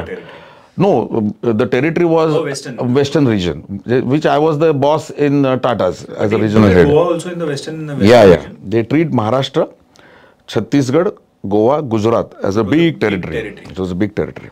Is it still the same in construction machinery? Well, nowadays they have made it different. They have made central region as a separate region. Correct. So they have created now central region as Madhya Pradesh, Chhattisgarh, portion of that. And they have created now Gujarat, Maharashtra and Goa as one region. As Western region. So the turning point came there when they called me to Goa. And they म्हणाले की तुझ्या मनात काय, तुझं काय, what is your proposal, you discuss with us. And I made my presentation there using a very raw way of presentation, but I think it was most effective. I went and bought in Goa one chart, a map of India, and then I did not know how will I show them, so I picked up some bindis. एका शॉपमध्ये जाऊन बायका लावतात त्या बिंदीज घेऊन आलो आणि सगळीकडे त्या वेगवेगळ्या कलर्सच्या बिंदी मी चिकटवल्या आणि त्यांना त्या टेरिटरीबद्दलची माहिती दिली की ह्या टेरिटरीमध्ये मायनिंग कुठे होतं. Every bindi was represented what? Different kinds of market segment. What was where mining was happening, where construction was happening, where ports have been getting developed. अशा प्रकारे मिनरल ओर्स कुठे कुठे होत आहेत, कुठल्या प्रकारचं क्वॉरिंग कुठे होतं आहे, दगडाच्या क्वॉरी कुठे आहेत, असा सगळा एक त्यांना एक अख्ख्या टेरिटरीचा एक थोडासा झलक दिली की अशी ही टेरिटरी आहे आणि ह्या टेरिटरीमध्ये आपण काय करू शकतो आणि हे करताना काय त्याच्या मागची संकल्पना असायला हवी. कारण वॉल्वो हा ब्रँड नवा म्हणजे टोटली नवा होता. Nobody knew Volvo. प्रत्येकाला फक्त वॉल्वो हा विषय म्हटला तरी एकच गोष्ट आठवायची, आयदर वॉल्वो कार्स किंवा नुकत्याच आलेल्या वॉल्वोच्या ट्रक्स. ह्याच्या पलीकडे जाऊन वॉल्वो अशा प्रकारची काही मशीन्स बनवतात ते कोणाला कल्पना नव्हती. पण हा जेव्हा विषय मी घरी बोललो, तेजस, हा महत्त्वाचा मुद्दा मला ह्या पॉडकास्टमध्ये जरूर सांगावा असं वाटतो की असं म्हणतात की there is a woman behind a successful person. And which is a fact. True. The reason is टेल्कोतला जॉब सोडून असा काहीतरी उद्योग करावा ही कल्पना जरी मला शिवलेली असली तरी त्या कल्पनेला खऱ्या अर्थाने खरं खत पाणी जर का कोणी केलं असेल तर माझ्या बायकोनी केलं. मीता वैद्य ह्या व्यक्तीने जर का मला त्यावेळेस तो कॉन्फिडन्स दिला नसता, त्यावेळेस जर का तिने मला सांगितलं नसतं okay let's go and do it, I know your strengths, then what you know your self, you can achieve it, I am with you. नाही. हा जर Very का important point. इम्पॉर्टंट फॅक्टर आला नसता. And thanks to her, we have this podcast today. Absolutely. All connects. So I would like to give this absolute credit to Meeta Vaidya for giving me that confidence. So this woman behind this successful man, what you people look at me as, is actually the person behind this whole success. The success story wouldn't have been the success story because माझी दुसरी मुलगी फक्त 15 दिवसाची होती जेव्हा मी नोकरी सोडली. आणि 15 दिवसाच्या मुलीला घेऊन आम्ही आमच्या टाटाच्या घरातनं बाहेर पडलो आणि एक घर जे ठाण्यामध्ये मी पहिलं घेतलं तिथे आम्ही जाऊन शिफ्ट झालो. आणि असा हा माझ्या स्वेन्स्का टेक्नॉलॉजीज प्रायव्हेट लिमिटेडचा जो काही जन्म झाला आणि माझ्या मुलीचा जन्म 15 दिवस आधी झाला, अशा ह्या दोन्ही मुलींना आम्ही सांभाळायला सुरुवात केली. पण युअर स्टोरी इज याच्यामधनं अजून एक लर्निंग आहे आणि I am picking up those learnings is की टाटामधनं स्वेन्स्काला जाण्यामध्ये एकतर घरचा सपोर्ट हा एक तुम्ही you made it loud and clear. Absolutely शक्यच नव्हतं. But the second thing is की when you went into that room with the Volvo executives जिथे तुम्ही प्रेझेंटेशन दिलं, माझ्या डोक्यामध्ये एकच लाईन सारखी येत होती की opportunities cannot be given, they are taken. You were given a choice to come as a regional manager in Goa. Correct. But you said, I want an opportunity to establish myself as a dealer. Correct. Which is why it said ki opportunities are. Yes. Let me tell you, I'll give an anecdote on this. That people say that you have rightly put it, ki opportunities have to be taken. I always believe in one thing. There is always the divinity which throws opportunities to you. Okay. Now understand this thing very differently. There is always there. Okay. There are two options you have. You should have the ability to see it. And if you see it, you should have the courage to take it. What I mean to say is, how did you spot these opportunities? In fact, I had a question. Did you go through? Did you have a framework in mind, or do you have a framework in mind which can help anybody spot great business ideas? Because we are now starting to talk more about business. Yeah. Or opportunities in life or in business. Is there a framework that you would suggest? How do you see it? Because one is seeing it intuitively, which you clearly did. But the second is trying to retrospectively have a framework which will help anybody see an opportunity. I'll put it very frankly and the truth of the story. If you go through the stories of many successful people, you will see one thing which is perhaps common, which I saw, and that comes out of first thing, their entire understanding on their subject matter, what they are good at. Okay, so your core competence. So if they are very good at whatever the core competence that you have, and you have a very clear thought process about it, opportunities when they knock on your door, they flash to you. You just know that you will succeed at this. It just flashes to you. No, I will not come to success. It flashes to you that there is something which I should look at. Okay? You see the window over there, which you can just open it, check it, take your calculated risk and go ahead with it. So because your intuitiveness actually works. But it works only for those who have that understanding what are you really good at. Right. You can't be taking opportunities blindly when you are not sure what you are not good at. Or then even if you take it, you experiment, and like they say, you fail forward. Exactly. If there is no intuition, then you. But then you should have that the deep pockets, as they say, to take those decisions and then say that okay, I have tried it and I have failed it and I am beginning again. But otherwise, it's a wild card. So then Svenska began. And then Svenska began. And you in 2000. Yeah, in 2000 I left Telco. And I still remember my then managing director, Mr. Saroj Gandhi, had given me a word of wisdom, if I have to use this very correctly. He said, Mangesh, you are going to leave Telco, the Tata Group, after so many years of your wonderful work that you have done, and you are going to miss the safety net. For a moment, I didn't understand. But I thought he put that very word of safety net probably to give me a second chance, a second chance not to go, which I retrospectively thought, I think he was trying to give me that message. But I was so madly in my decision, having taken the decision. And then he said the second word, Mangesh, God willing, sky is the limit. So I think I picked up the latter part. The first part I never heard. I chose not to hear it and just walked out with shaking his hand. Yes, it just did not occur to me that he did give him a message, but I never took that message in reality. Because you are always good at taking decisions, you like to say. Yeah. Take a decision and move ahead. And move ahead. So Svenska began there, and the word Svenska, you were just asking me about it. हा शब्द स्वेन्स्का म्हणजे जसं आपली मराठी भाषा आहे, हिंदी भाषा आहे, तशीच स्वीडनमध्ये स्वेन्स्का ही त्यांची भाषा आहे. आणि Volvo is a Swedish company.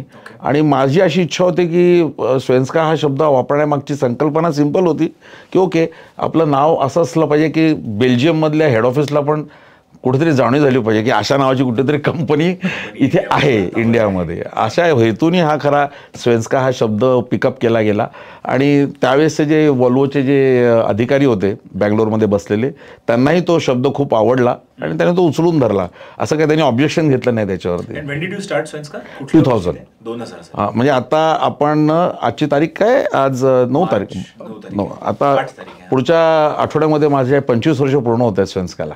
आणि 10 ते 20 वर्षामध्ये तोच पुढचा प्रश्न होता की 10 ते 20 वर्षामध्ये 250 crores कंपनी, 1000 एम्प्लॉईज आणि so many customers, I think 6 branches. If I got it right. You are right. What is this journey? Please सांगा ना आम्हाला.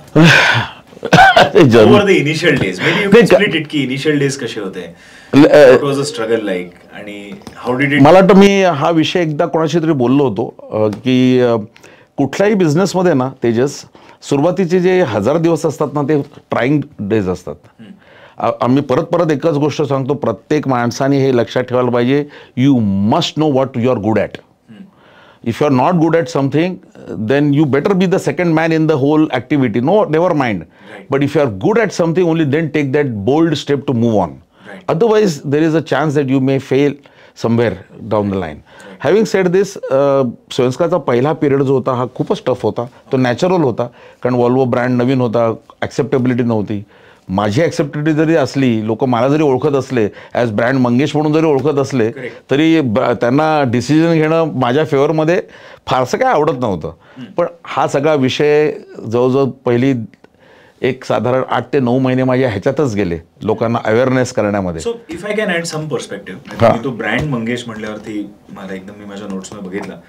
So see, every successful business will have an idea, you had it, and along with idea you had a successful career, you had brand Mangesh. पण त्याच्याबरोबर पाहिजेत ते good partners. Third पाहिजेत complementing skill sets of good partners. Fourth, सर्वात महत्त्वाचं कदाचित, is capital. आणि fifth, last but not the least but very important again, is an अँकर कस्टमर. तर आयडिया होती, ब्रँड होता, या बाकीच्या गोष्टी कशा जमा केल्या ह्याच्यामध्ये? एक गोष्ट अशी होती की माझ्याबरोबर सुरुवातीच्या पिरियडमध्ये जे पार्टनर म्हणून माझ्याबरोबर जे जॉईन झाले, ज्यांना टेक्निकल एरिया हा असाईन झाला होता, त्या मंडळींनी त्यांच्याकडनं खूप छान कॉर्पोरेशन केलं, छान कॉन्ट्रीब्युशन केलं. कारण सुरुवातीचा जो पिरियड होता हा फक्त सेल्समनचा भाग होता. कारण सेलिंग केल्याशिवाय तुम्ही सर्व्हिसिंग काय करणार? तर त्याच्यामुळे सगळा जो काही डॉलर म्हणतात तो माझ्याच खांद्यावरती आला होता, कारण शेवटी सेल्समन मीच होतो कंपनीमधला. त्याच्यामुळे ते जर का झालं नसतं तर पुढे काही झालंच नसतं. म्हणून सुरुवातीची जी 2 वर्ष गेली ही खूप टफ गेली, कारण पहिल्या वर्षी आम्ही फक्त 7च मशीन विकू शकलो होतो, कारण की तुम्ही एकटेच, कारण मी एकटाच होतो. सेल्ससाठी रिस्पॉन्सिबल होता. Obviously it was a beginning story. There were only 1 employee, they were were only 2 employees. एक सर्व्हिसमध्ये होता, एक सर्व्हिस, माझे पार्टनर जे होते ते सर्व्हिसमध्येच होते, आणि एक अकाउंटंट होता जो संध्याकाळचे हिशोब फक्त ठेवायचा. पण देन तुम्ही डीलरशिप मॉडेलमध्ये होतात, तर वोल्वोकडनं जी मशीन विकत घ्यायला लागायची, आय एम शुअर देर वर क्रेडिट टर्म्स देअर की वोल्वो का was it always against orders, तुम्ही इन्व्हेंटरी? नाही, कसं सुरुवातीला जेव्हा हा विषय जेव्हा मी वॉल्वोशी डिस्कस केला त्यावेळेस त्यांना पहिल्या दिवशी सांगितलं होतं की माझ्याकडे तुम्हाला देण्यासारखी फक्त माझी बुद्धी, माझी क्षमता आहे, पैसे नाही आहेत. हे त्यांनाही माहिती होतं, आणि ते अग्रीड. त्याच्यामध्ये त्यांनी एक गोष्ट केली की कुठल्याही कंपनीला शेवटी फायनान्शियल बर्डन येऊच शकतं. त्याच्यामुळे त्यांच्याबरोबर असलेल्या अरेंजमेंटमध्ये त्यांनी मला सुरुवातीला मशीन विकत घ्या असं कधी सांगितलं नाही. ते बोलले तू मशीन आमच्याकडे आम्ही ठेवतो, तू ऑर्डर्स घ्या, आम्ही पाठवू डायरेक्टली मशीन, पण तू स्पेअर पार्ट्स मात्र घे. बरं. मग त्यांनी मला स्पेअर पार्ट्स दिले. सुरुवातीला मला वाटतं 4-1 लाखाचे मला पार्ट्स देऊन त्यांनी सुरुवात केली होती. आणि ते पार्ट्स देताना त्यांनी मला क्रेडिट टर्म्स दिल्या की तुला आम्ही 4 महिन्याचं क्रेडिट देतो, 6 महिन्याचं क्रेडिट देतो. अशा पद्धतीने सुरुवातीचा जो पिरियड होता तो हँड होल्डिंगचा त्यांनी माझ्याशी खूप छान केला. तुमच्याकडे छान ब्रँड होता वोल्वो. हो. Volvo was known around the world, but not in India. Not in India. Machinery. They had you. You had technical expertise, आणि of course the entire rich experience. Yes. आणि त्या जोरावरती, because Volvo also wanted to establish themselves, True. they gave you a very long credit. Absolutely. 4 to 6 months for spares. Very true. Is a large credit. Absolutely large credit. आणि या बेसिसवर स्वेन्स्का सुरू झाली. या बेसिसवर सुरू झाली. फक्त माझ्याकडे माझा जो काही कॅश फ्लोचा प्रॉब्लेम होता तो असलेल्या लोकांना पगार देणे. हो, तो कसा सोडला? म्हणजे तो मोठा चॅलेंज होता आयुष्यामधला. आणि तो चॅलेंज फार महत् कष्टाने तो मला सॉल्व्ह करायला लागला. कारण जेव्हा कंपनी त्रासात न जाते ना त्यावेळेस जो आयडिया घेऊन आलेला असतो ना त्याच्यावरती सगळं भार टाकला जातो. म्हणजे बाकी जरी तुमच्याबरोबर कॉन्ट्रीब्युटर पार्टनर्स असले तरी शेवटी आयडिया कोणाची तुमची आहे ना. मग तुम्ही आता you have to find the solution. तर तो एक आयुष्यातला एक भाग होता माझा असं मी समजतो.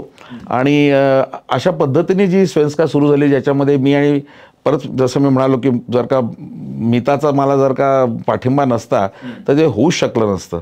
कारण मी जसं मागे कोणाला तरी सांगताना म्हणालो होतो की 1000 दिवस किती इम्पॉर्टंट असतात. 1000 दिवस म्हणजे साधारण 3 वर्ष. आणि साधारण 2 वर्षानंतर मला कंपनी बंद करायची वेळ आली. माझ्यावरती एक साधारण आली, ॲक्च्युली आली. साधारण 15-1 लाख रुपयाचं कर्ज माझ्यावरती झालं. 2002 साली. हो, 2002 साली मला मोठं कर्ज झालं. कंपनी बंद करायची वेळ आली. बंद करायची वेळ आल्यावरती परिस्थिती तशीच निर्माण झाली की प्रत्येकजण शेवटी स्वतःचा विचार करतो, जी काही चुकीची गोष्ट नाही आहे. आणि असा सगळ्यांनीच विचार केला सिस्टीममध्ये. आणि असं असताना मग परिस्थिती इतकी निर्माण झाली की आता आपण काय करावं. पुढच्या 2-4 महिन्यामध्ये टाटा बाय बाय करावा का आणि पुन्हा प्रत्येकाने आपापले जॉब पाहावे का, असा सगळा विषय होता. पण मी मगाशी जसं म्हणालो ना की एक नेव्हर गिव्ह अप अशी कुठेतरी एक जबरदस्त संकल्पना होती माझ्या मनामध्ये. आणि त्याच्यामुळे एक मोठी ऑर्डर आम्हाला मिळाली SR प्रोजेक्ट्समधनं. 23 मशीनची ऑर्डर मिळाली. And that turned out completely. ती एक मोठी ऑर्डर आली आणि सगळ्यात आम्ही पटकन बाहेर पडलो. कारण त्याच्यानंतरचा जो प्रवास सुरू झाला तो गोव्यातनं सुरू झाला. तिथे गोव्यामध्ये वॉल्वोनी गोव्यातल्या काही मोठ्या कस्टमर्सना काही मशीन्स विकली होती. आणि त्या मशीन्सना लागणारे स्पेअर पार्ट्स आणि त्या मशीन्सला लागणारी सगळी सर्व्हिस ही स्वेन्स्काला द्यायची जबाबदारी आली होती. आणि ती आल्यामुळे तो जो काही एक हँड होल्डिंगचा जो भाग वॉल्वोसारख्या कंपनीने आमच्याबरोबर केला that can never B replicated. Just what you said, Tejas was right. Volvo needed me because they needed to establish the brand in India, and I needed them to support me financially to start with to build a whole model. The reason why I asked you that is की समजा एखादा नवीन उद्योजक, see whenever somebody starts afresh, this is my understanding of course, की the easiest way to start is by building a dealership. Then you become an assembler at some point in time in life. And then you start manufacturing. So when you are finding the right dealership, असा brand सुद्धा असणं गरजेचं आहे ना की तो brand पण आपल्याला सपोर्ट करणारा असावा ideally. Very true, very true. So which is why I thought of asking. No, Tejas, you are absolutely right. Had Volvo not thought over this and had they not handhold the company, I don't think we would have survived. If they were only looking at money as the only criteria. But trust me, when we grow, when we become big, then the dimensions changes, the entire transaction changes between a large company like Volvo and the dealership. How does it change? Everything falls back into the same model of a dealership and a principal character which is known to everybody in business. Right. How a company will look at a dealer. Okay. So for me, I am a very, very blessed person. Because right in the initial stages when the concept of this dealership was given to Volvo, I was the first one to come on board with this kind of a background. Right. Nobody had come with this kind of a background who had left a Tata group of companies or any such corporate company and then starting his own dealership. So in a way in this industry एका अर्थी मी एक Pioneer म्हणून ओळखला जातो की नोकरी सोडून dealership चालू केलेला आहे. आता माझ्या मागणं बरेच जण झालेत तसे. Everybody has taken a chance in their life and they have become successful. I am the first mover. Actually I am the first mover. So मग स्वेन्स्का मोठी होत गेली आणि मल्टिपल ब्रांचेस ज्या तुम्ही काढल्या, 6 ब्रांचेस काढल्या. हाऊ डिड यू डिसाइड की कुठली ब्रांच कधी ओपन करायची आणि how did you go about? See everything ultimately boils on to your territory mapping. Okay, this is a very technical answer की आपण आपली जी टेरिटरी हँडल करतोय त्याचा अभ्यास आपल्यालाच करावा लागतो आणि त्याच्याबद्दलची असलेली पूर्ण माहिती की आपले कॉम्पिटिटर्स कोण आहेत, किती कॉम्पिटिटर्स आहेत, आपलं पोझिशनिंग काय आहे आपल्या प्रॉडक्टचं आणि आपल्याला आपलं मार्केट साईज आपल्याला किती अचीव करायचं आहे हे आपल्याला क्लॅरिटी असायला लागते. आणि मग जिथे जिथे तुम्हाला माहिती आहे की ज्या पॉकेट्समध्ये तुम्हाला तुमचा प्रेझेन्स हवा आहे तिथे तुम्हाला प्रेझेन्स ठेवण्यासाठी साम दाम दंड भेद जे काय आहे ते वापरावं लागतं. आणि तशाच पद्धतीने हे ब्रँचेस उघडत गेल्या की जिथे आपल्याला प्रेझेन्स वाढवायचं आहे तिथे ब्रँच आली, ब्रँचचा तिकडचा हेड आला. अशा पद्धतीने त्या सर्व गोष्टी घडत गेल्या. It was more very strategic decision. म्हणजे it was never a random decision किंवा असं नव्हतं की बाबा वॉल्वोनी तुम्हाला प्रेशराईज केलं म्हणून तुम्ही ब्रँच उघडत आहे. वॉल्वोनी तसं कधी प्रेशर घ्यायचं. It was a strategic decision for the company to grow. Having a branch in Kolhapur was necessary to make the feel of being closer to the customer.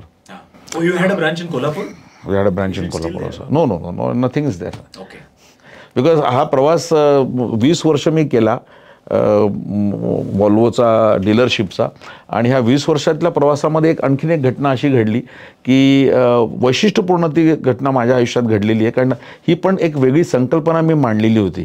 Volvo was a brand which was a very premium product आणि हा premium product विकायला ना it was so difficult. तर 2005 साली म्हणजे 2000 मी company सुरू केली. 2005 पर्यंत गोव्यामध्ये खूप मायनिंग सुरू झालेलं होतं आणि त्यावेळेस मला मशीन्स विकण्यासाठी मला काही ना काहीतरी करणं आवश्यक होतं. आणि हे करत असताना एक फार मोठा स्ट्रॅटेजिकच म्हणायला हवा आता त्याला आपण शब्द वापरतो म्हणून, पण हा गेम जो काही माझ्या मनात आला तो मी वेगळ्या पद्धतीने तिथे खेळलो. कारण माझ्या समोर फार मोठे कॉम्पिटिटर होते. माझे साहेबच, माझे गुरुच माझे कॉम्पिटिटर तिथे बसले होते. बरोबर. He was the boss there. आणि ते मला कॉम्पिट करत होते, मी त्यांना कॉम्पिट करत होतो.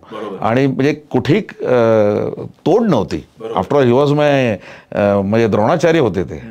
ओके, मी जरी त्यांचा एकलव्य होतो असं मला वाटतं. कदाचित त्यांनी मला माझ्याकडे अर्जुन म्हणूनच पाहिलं असावं त्याच्या इन्सिडेंट्स नंतर. हो ना, तेच तर सांगतोय काय, ती फार मोठी सत्य कहाणी आहे ती. असा ह्या द्रोणाचार्याच्या समोर खऱ्या अर्थाने मी अर्जुन म्हणूनच उभा राहिलो. हे सत्य आहे. आणि तो जो मी जर का त्या पद्धतीने ती मांडली नसती गोष्ट तर कदाचित अर्जुन हरला असता. पण मला माहिती होतं की माझे द्रोणाचार्य काय करू शकतात आणि त्यांना जर का मला कुठेतरी वेगळ्या पद्धतीने चित करायचं असेल तर मला काय करायला हवं. तुम्ही काय केलं? हां, so I came up with a very very very very dangerous but brilliant idea. I gave my customer a concept call you buy we run. Okay, म्हणजे वी रन म्हणजे तुम्ही फक्त ॲसेट विकत घ्या, बाकी सगळं मी करतो. आणि त्यांचा जो पॅराडाईम असतो ना कस्टमरचा की मला किती रुपयाला मशीन मिळतंय, माझं कॉस्ट पर टन किती होणार आहे, माझं अमुक काय, माझं तमुक काय, जे काय गोष्टी असतात तो पॅराडाईम शिफ्ट झाला. एकदा पॅराडाईम शिफ्ट झाल्यानंतर कस्टमरचा यू बाय म्हणजे ते मशीन बाय करायचं होतं, फक्त ॲसेट म्हणजे तुमच्या केसमध्ये तो कन्स्ट्रक्शन मशिनरी होती. करेक्ट. पण रन मध्ये काय काय यायचं ते तुम्ही आपल्या लिसनर्ससाठी सांगू शकाल? जरूर सांगायची इच्छा आहे मला की हा जो कन्सेप्ट आहे यू बाय वी रन, हा कन्सेप्ट जेव्हा माझ्या लक्षात आला की पॅराडाईम शिफ्ट करणं गरजेचं होतं. कारण मला कॉम्पिटिशनमध्ये वेगळं काहीतरी दाखवणं गरजेचं होतं. कारण कॅटरपिलर आणि टाटा हिटाची सारखे जबरदस्त ब्रँड माझ्या समोर होते आणि माझा ब्रँड नवीन होता कस्टमरला सुद्धा. मला चान्स देणं म्हणजे कस्टमरला मोठा डिसिजन घ्यायची वेळ आली होती. Why should they buy a Volvo? So I gave a complete paradigm shift to them. I said that okay, you don't have to do anything.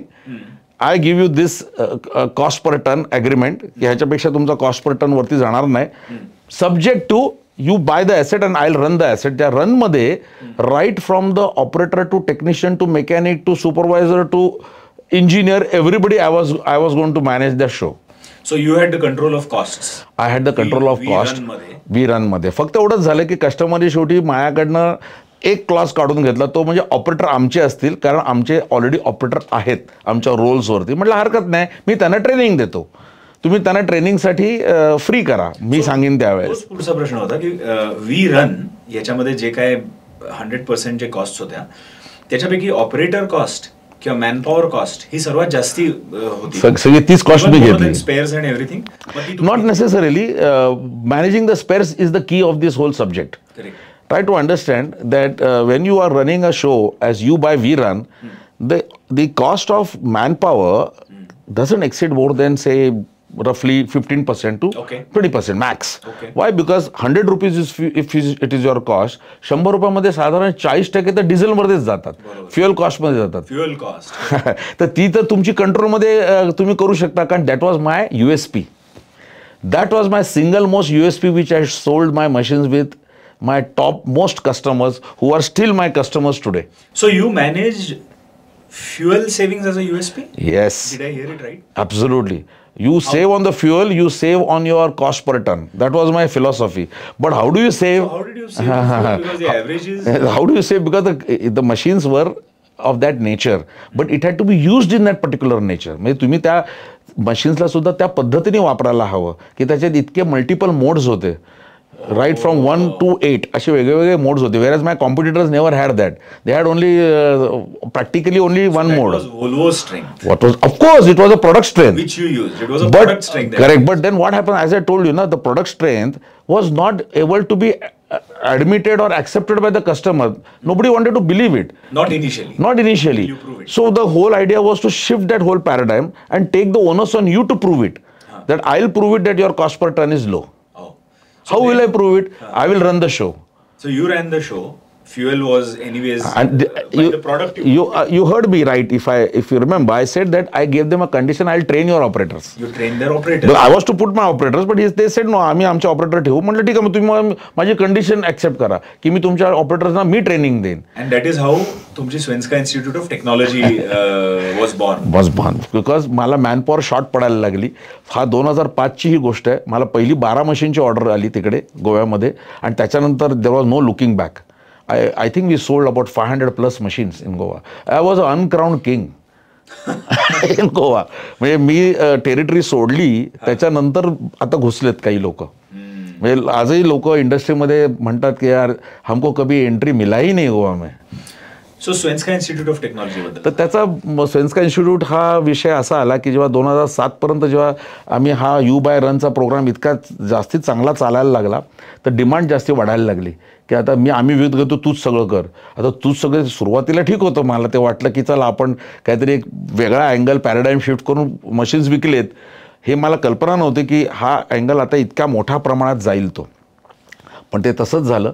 Customers liked that idea because they felt that they are getting a better benefit out of it, because their headache had gone to manage the people and getting the best output from the people, both in terms of operators, in terms of supervisors, in terms of mechanics, engineers. They had to give a productivity, and that headache went to somebody else who has signed off deliverables की आम्ही availability इतकी देऊ, आम्ही percentage इतकं देऊ, तुमचं consumption इतकंच होईल. हे रायटिंग मध्ये कोण देणार? पण did you take the liability of all that? Of course, because I was confident about my product. I was confident about what I could do. There is a learning here again की product, knowing the product in and out. Absolutely. You should know the strength, as I said in the beginning of our podcast. You should know the strength. Or your product. Exactly. You should know the strength. We're talking about 4 P's: strength of place, promotion, absolutely, product, and your price. Price. So again, I will if you touch upon price, I will say it is never a price. It is about the value. Once you have given the value to the customer, price is just a secondary part. I trust me, Tejas. There's a lot to talk, but तुम्ही एक वेगळा प्रश्न छेडला की price is never the thing म्हटलं. पण in case of products which have become commodities, you face the challenge. Then the challenge will always I be agree. the price. I agree. I definitely agree. See, I always felt that wherever there is a product which is productivity oriented, म्हणजे प्रोडक्टिव्हिटीशी त्याचं linked आहे की ज्याला कस्टमरला प्रोडक्टिव्हिटीचे म्हणून त्याला फायदे होणार आहेत, बेनिफिट्स होणार आहेत, तिथे तुम्हाला price is never a criteria. But I do agree when a product reaches a level of commodity then everything boils down to price price price price. That I agree, that I don't deny that. Having said this, I was coming to the point which I mentioned की the whole idea of this You Buy We Run brought me to a situation की मला माणसं मिळायची कमी झाली. कारण माणसं आणू कुठून मी, ट्रेन माणसं मिळत नव्हती आणि तिथे ह्या स्वेन्स्का इन्स्टिट्यूट ऑफ टेक्नॉलॉजीचा खऱ्या अर्थाने जन्म झाला. 2007ला मी ही संकल्पना मनामध्ये मांडली आणि हे सुरू केलं आणि त्याच्यामधनं मग स्वतःची इंटरनल ट्रेनिंग सुरू केली आणि अशी साधारण 1,500 माझी माणसं ट्रेन झाली माझ्या त्या डिपार्टमेंटमधनं आणि माझ्याकडेच काम करत होती. आणि मग 2011ला ही सेक्शन 25 कंपनी म्हणून मी फॉर्म केली. तोच मला एक प्रश्न होता की आधी स्वेन्स्का जी मेन स्वेन्स्का होती that was a for profit organization आणि section 25 was always a not for profit initiative in a way. True. So त्याच्यामध्ये एक तर स्किलिंग ऑफ मॅन पॉवर हा एक तर हे झालाच, but then skilling also requires funding. So म्हणजे you had an infrastructure to support. तर मग how did you go about arranging those funds? Can this was a non-profit? Actually, even till date it is the same. It is still a Section 8 company now. आणि 2011ला जेव्हा हे सुरू केलं त्यावेळेस obviously it started as I said in 2007 as a part of the internal activity. Then it became a part of a backward integration because we were growing rapidly. Correct. And that's why we did exactly the original business started supporting it. But as we grew and then we really made the company stand on its own feet, we definitely felt the heat. But I always believed in one thing की गुरुदक्षिणा दिल्याशिवाय कुठलीही विद्या साध्य होत नाही. त्यामुळे मी माझ्या स्टुडंट्सना नेहमी पैसे चार्ज करत राहिलो, आजही चार्ज करतो, पण मी ते प्रॉफिटियरिंग पैसे चार्ज करत नाही. फॉर एक्झाम्पल आत्ताचं नुकतंच उदाहरण जर का घ्यायला गेलं तर 80 रुपये तासाला मी फक्त चार्ज करतो माझ्या शिकवणीचे चार्जेस. म्हणजे number of hours that whatever we ask the student to pay it is only 80 rupees per hour. आणि जर का त्यांनी माझ्याकडे हॉस्टेल फॅसिलिटी घेतली आणि राहायची सोय केली तर 300 रुपये फक्त मी त्याचे दिवसाचे घेतो. That is a peanuts. हे ऑफलाईन मॉडेल आहे पूर्णपणे? ऑफलाईनच होतं सुरुवातीपासून. कोविडमध्ये आम्ही ते ऑनलाईनही केलं. ओके. आता प्युअर ऑनलाईन? आता नाही, everything is offline. Because this is a very heavy equipment learning. Unless and until you see it you can't understand it. मी किती तुम्हाला ॲनिमेशन्स दाखवल्या ना तर ते लिमिटेड राहतात. ॲनिमेशन्स ठीक आहे कळतात पण लिमिटेशन आहे त्याला. सो तुमचे जे कस्टमर्स होते, मशीन्सचे कस्टमर्स किंवा काही इंडस्ट्री पार्टनर्स, जसे the moment you talk about Svenska Institute of Technology जिथे स्किलिंग होत आहे तिथे other OEMs other than Volvo, JCB असो, लार्सन टुब्रो असो, टाटा असो, यांना पण तीच नीड असेल. सो ते did they partner with you in Svenska? Absolutely. आता म्हणजे अशी परिस्थिती आहे की जेव्हा ही मी संकल्पना मांडली ना वे बॅकमध्ये, त्यावेळेस सुद्धा अशी एक परिस्थिती निर्माण झाली तेजस की जिथे मी व्हॉल्वोच्या मशीन्स विकल्या होत्या ना तिथे लार्सन अँड टुब्रोची काही मशीन्स होती आणि कस्टमरनी त्यावेळेस मला सांगितलं होतं की आणि त्यांनाही सांगितलं होतं की तुम्ही ह्यांच्याकडची मुलं तुम्ही घ्या म्हणून, ही मुलं खूप जास्त चांगली ट्रेंड आहेत म्हणून. आता हे मी सांगण्याच्या ऐवजी माझ्या कस्टमरने माझ्या कॉम्पिटिटरला सांगितलं. तिथून ती खरी आमची रिलेशनशिप सुरू झाली कॉम्पिटिटर बरोबर. ॲब्सोल्युटली. आता काय झालं, आता नो देवर नेवर सच फिलिंग. इनफॅक्ट एक अशीही स्टेज आली माझ्या बिझनेस करिअरमध्ये जिथे कस्टमर्सकडे माझ्या प्रॉडक्ट बरोबर दुसरी प्रॉडक्ट्स पण होती, पण मी त्या प्रॉडक्ट्सला पण सर्व्हिस देत होतो. JCBला सर्व्हिस देत होतो, L&T कोमात्सूला सर्व्हिस देत होतो आणि my competitors knew about it की I am giving service to those machines also. But the ethos, the ethics that one has to follow were strictly followed. No mixing up of the team.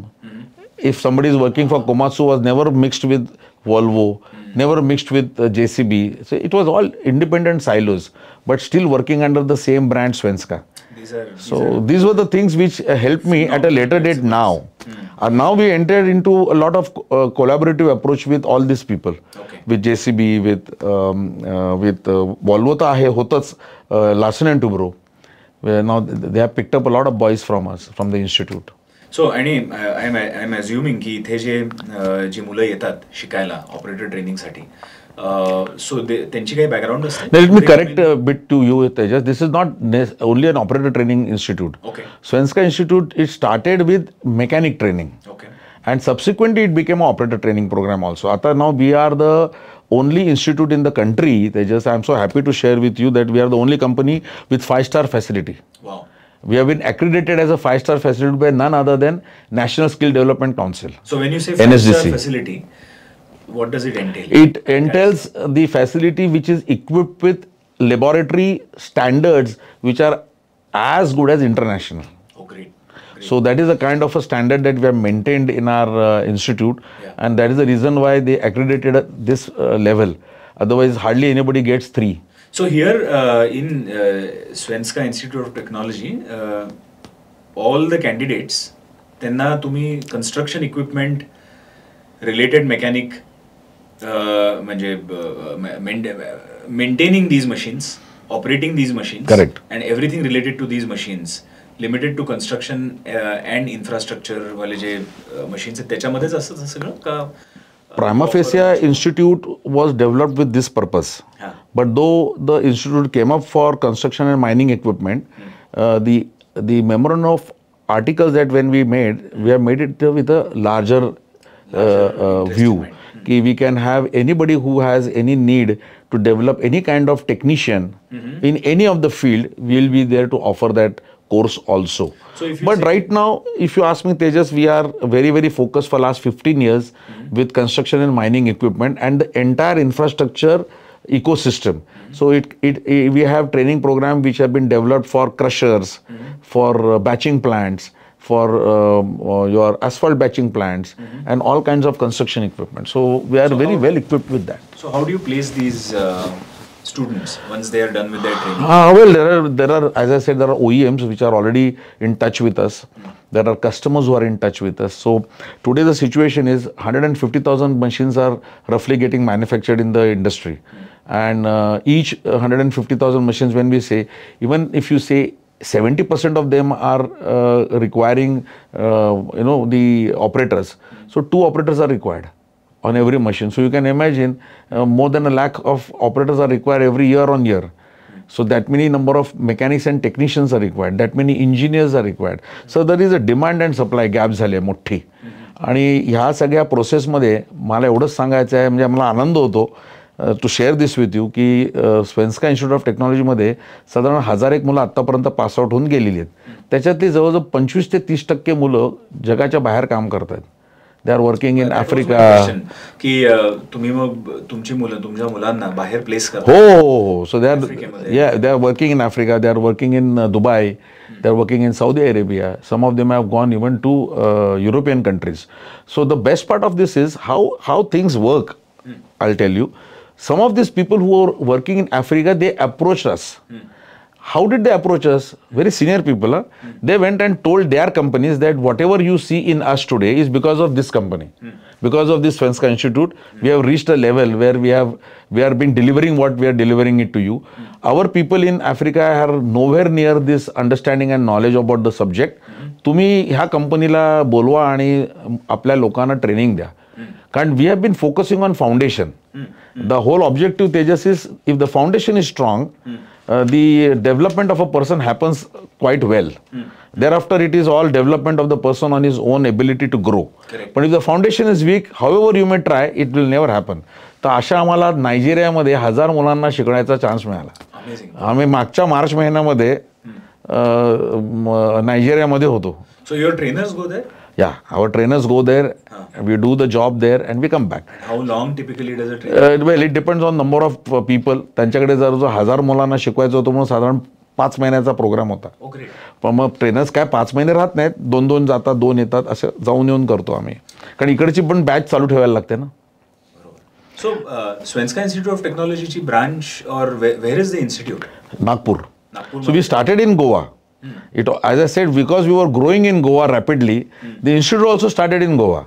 But subsequent to Goa, now we shifted that institute in 2022, post-COVID.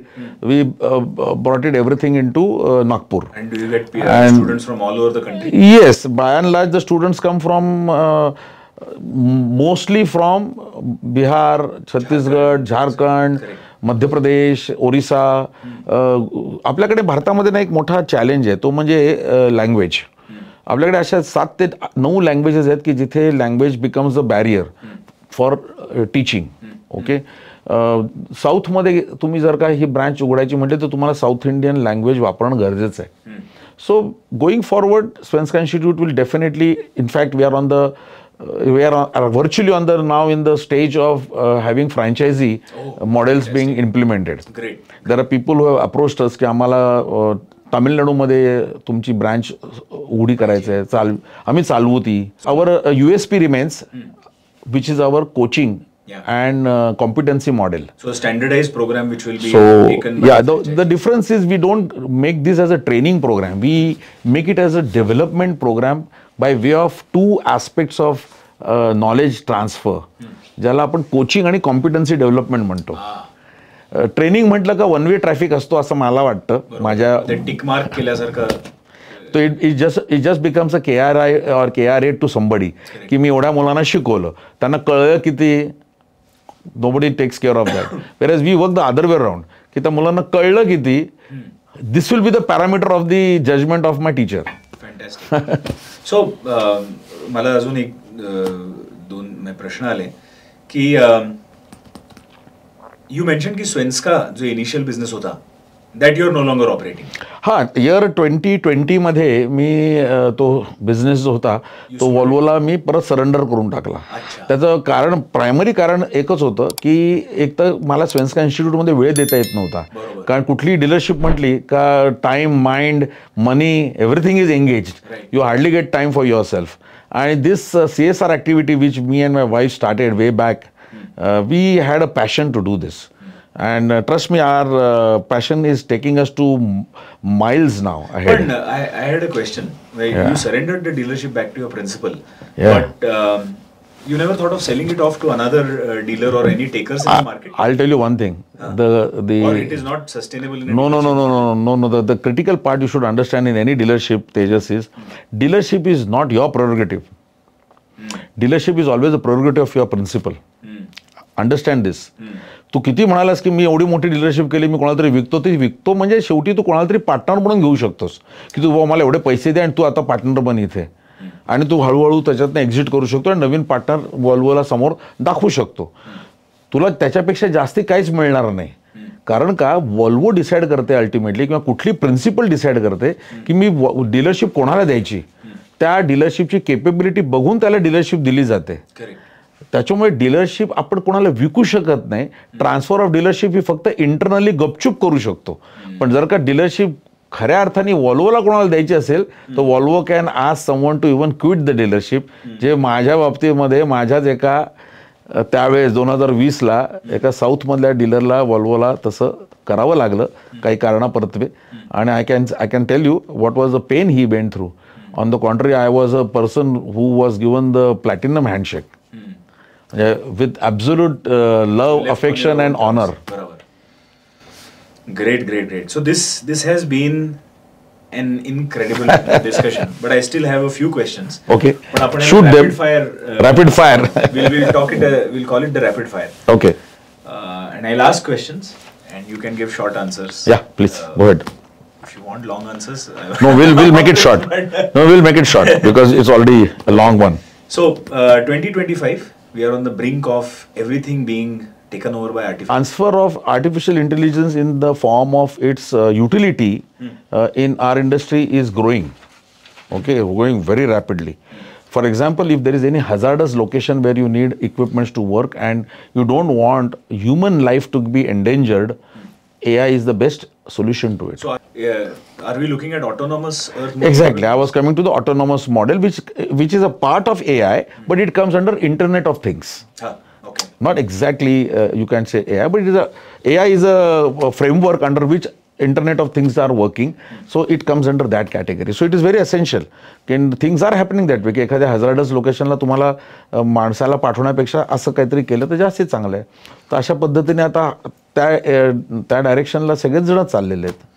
In a dealership model, if one has to scale his or her company for any product, let us say any ticket size, any product, any complexity, whether commodity or not, that doesn't matter. But because dealership is the most Agree. entry point, which is why I asked, if somebody wants to scale it beyond 100 crores, Yeah. what would your top 3 or 5? I think the most critical one is the financial ability in terms of risk taking. See, if you have a proven track record, bankers are there to support you, no doubt.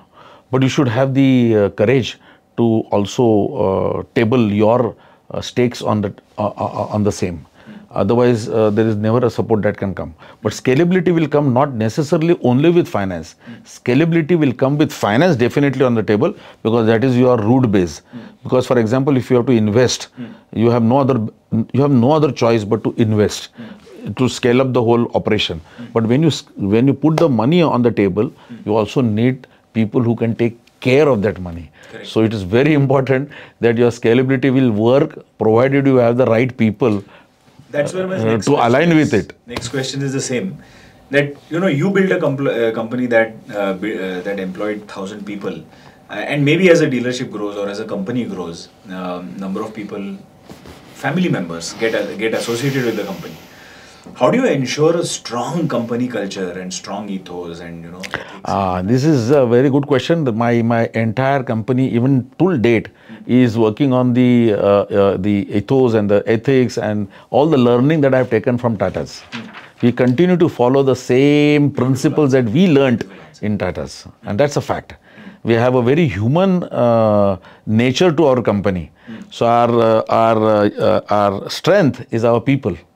And I believe that if that is our main objective, that people come first, everything else comes later. And it has happened today. That's the way it works even today. My people are on the topmost priority. Then money, your expenses, somewhere you are taking a call where you are spending more money on somebody for some reason of accident or medical reason, not to worry about it, but ultimately it pays back. Because the same person, eventually when he comes back, he delivers something more which you had never expected. This is a big lesson. But it is a matter of it's a matter of trust that you build into the entire system. So building trust one day at a time. Obviously. Years on an end. For example, as you touched upon a point whether the family member joins. So yes, my elder daughter, she joined the business. So she was the one who was taking care of the Department of Finance. Okay, my wife, who was there with me from the day one, even though with the 15 days daughter was born, she was associated with me from day one. She never gave up on her contribution in the company by putting her efforts to see that the most critical part, which is the accounts, which has to be maintained properly for payments and receivables. She managed that. She managed that.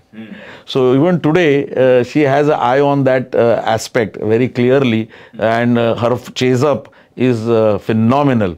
After when we left the Volvo dealership, प्रत्येक डीलरशिपमध्ये असं होतं, जेव्हा कस्टमर्सना कळतं की आता हा dealership बंद करतोय, ते पैसे द्यायचं बंद करतात. आणि आमच्या लाईनमध्ये तर तसेच आहेत लोक जास्ती. कॉर्पोरेट कमी आहेत ना, सगळे कॉन्ट्रॅक्टर सेगमेंट असतो. त्याच्यामुळे त्यांना माहिती असतं की हा डीलर बंद होतोय, आता मग त्याला पैसे कशाला द्या. असं लोकांनी केलं सुद्धा आमच्याबरोबर. पण तिचा फॉलोअप आणि माझ्या टीमच्या एफर्टमुळे 5 वर्षानंतर सुद्धा माझे सगळे पैसे वसूल होत आहेत. Then the third thing is, see, it's easy to start something. Start तर सगळेच करतील. But what keeps you going or what kept you going in the most toughest time? I'm sure तुम्ही एक इन्सिडेंट सांगितला, but in a 20 long year career. नाही, एक मोठा incident आमच्या करिअरमध्ये झाला ह्या स्वेन्स्कामध्ये. 2012ला मायनिंग बंद पडलं, कन्स्ट्रक्शन ॲक्टिव्हिटी बंद पडल्या आणि आम्हाला खूप मोठा सेटबॅक मिळाला होता. खूप म्हणजे खूपच. म्हणजे that was a time when I had to ask people to leave my company and take up another jobs. But I did that in a manner in which even today the same people are ready to jump back into the Svenska ship because they were all respectfully given the choice. When I told them that the boat is rocking badly now and the ship cannot take this much of load, it will simply sink. Correct. And the offer was given that this is what it is. You choose whatever is good for you, but you will choose to go till that day you will be taken care of. असं कोणी decision घेत नाही की लोकांना तुम्ही 5-5 महिने कंपनीच्या अकाउंट्समध्ये ठेवता, पैसे देता आणि ते बाहेर जॉब शोधत असतात. But was this rule for those who did not perform well also? No, I had given this as a very blanket open statement. This was a general question. I know. I know. If I'll tell you. Somebody didn't perform well. Say, then you gave them a long rope and did you let go? No. The people who never worked for a long period of time, their performance was poor. We had a very clear mandate of giving them the exit. We never kept kept them on the company as a burden. Correct. असं कधीच केलं नाही आम्ही. आम्ही त्यांना sufficient time frame देतो. मी आजही लोकांना देतो टाइम फ्रेम सुधारण्याचा. पण if they don't, then I take a very difficult decision. And then as you know that decisions taken, then I don't go back and try to justify my self. Once a decision is taken, is taken. It's taken. Last couple of questions, I think. If you had to start all over again with all this knowledge and experience, Svenska or no Svenska or whatever it is, what would you do differently? Oh my God, I will never think of beginning again for a reason that I have chosen to now move into a very different direction. And that direction has actually made me very happy. Okay. Not that Svenska has not made me happy. Svenska has made me what I am today. Svenska has given me the strength to do what I am doing right now. That is with Svenska Institute of Technology. Everything, whether it is Svenska Technologies or Svenska Institute of Technology, in both ways, your question is whether what will I begin with.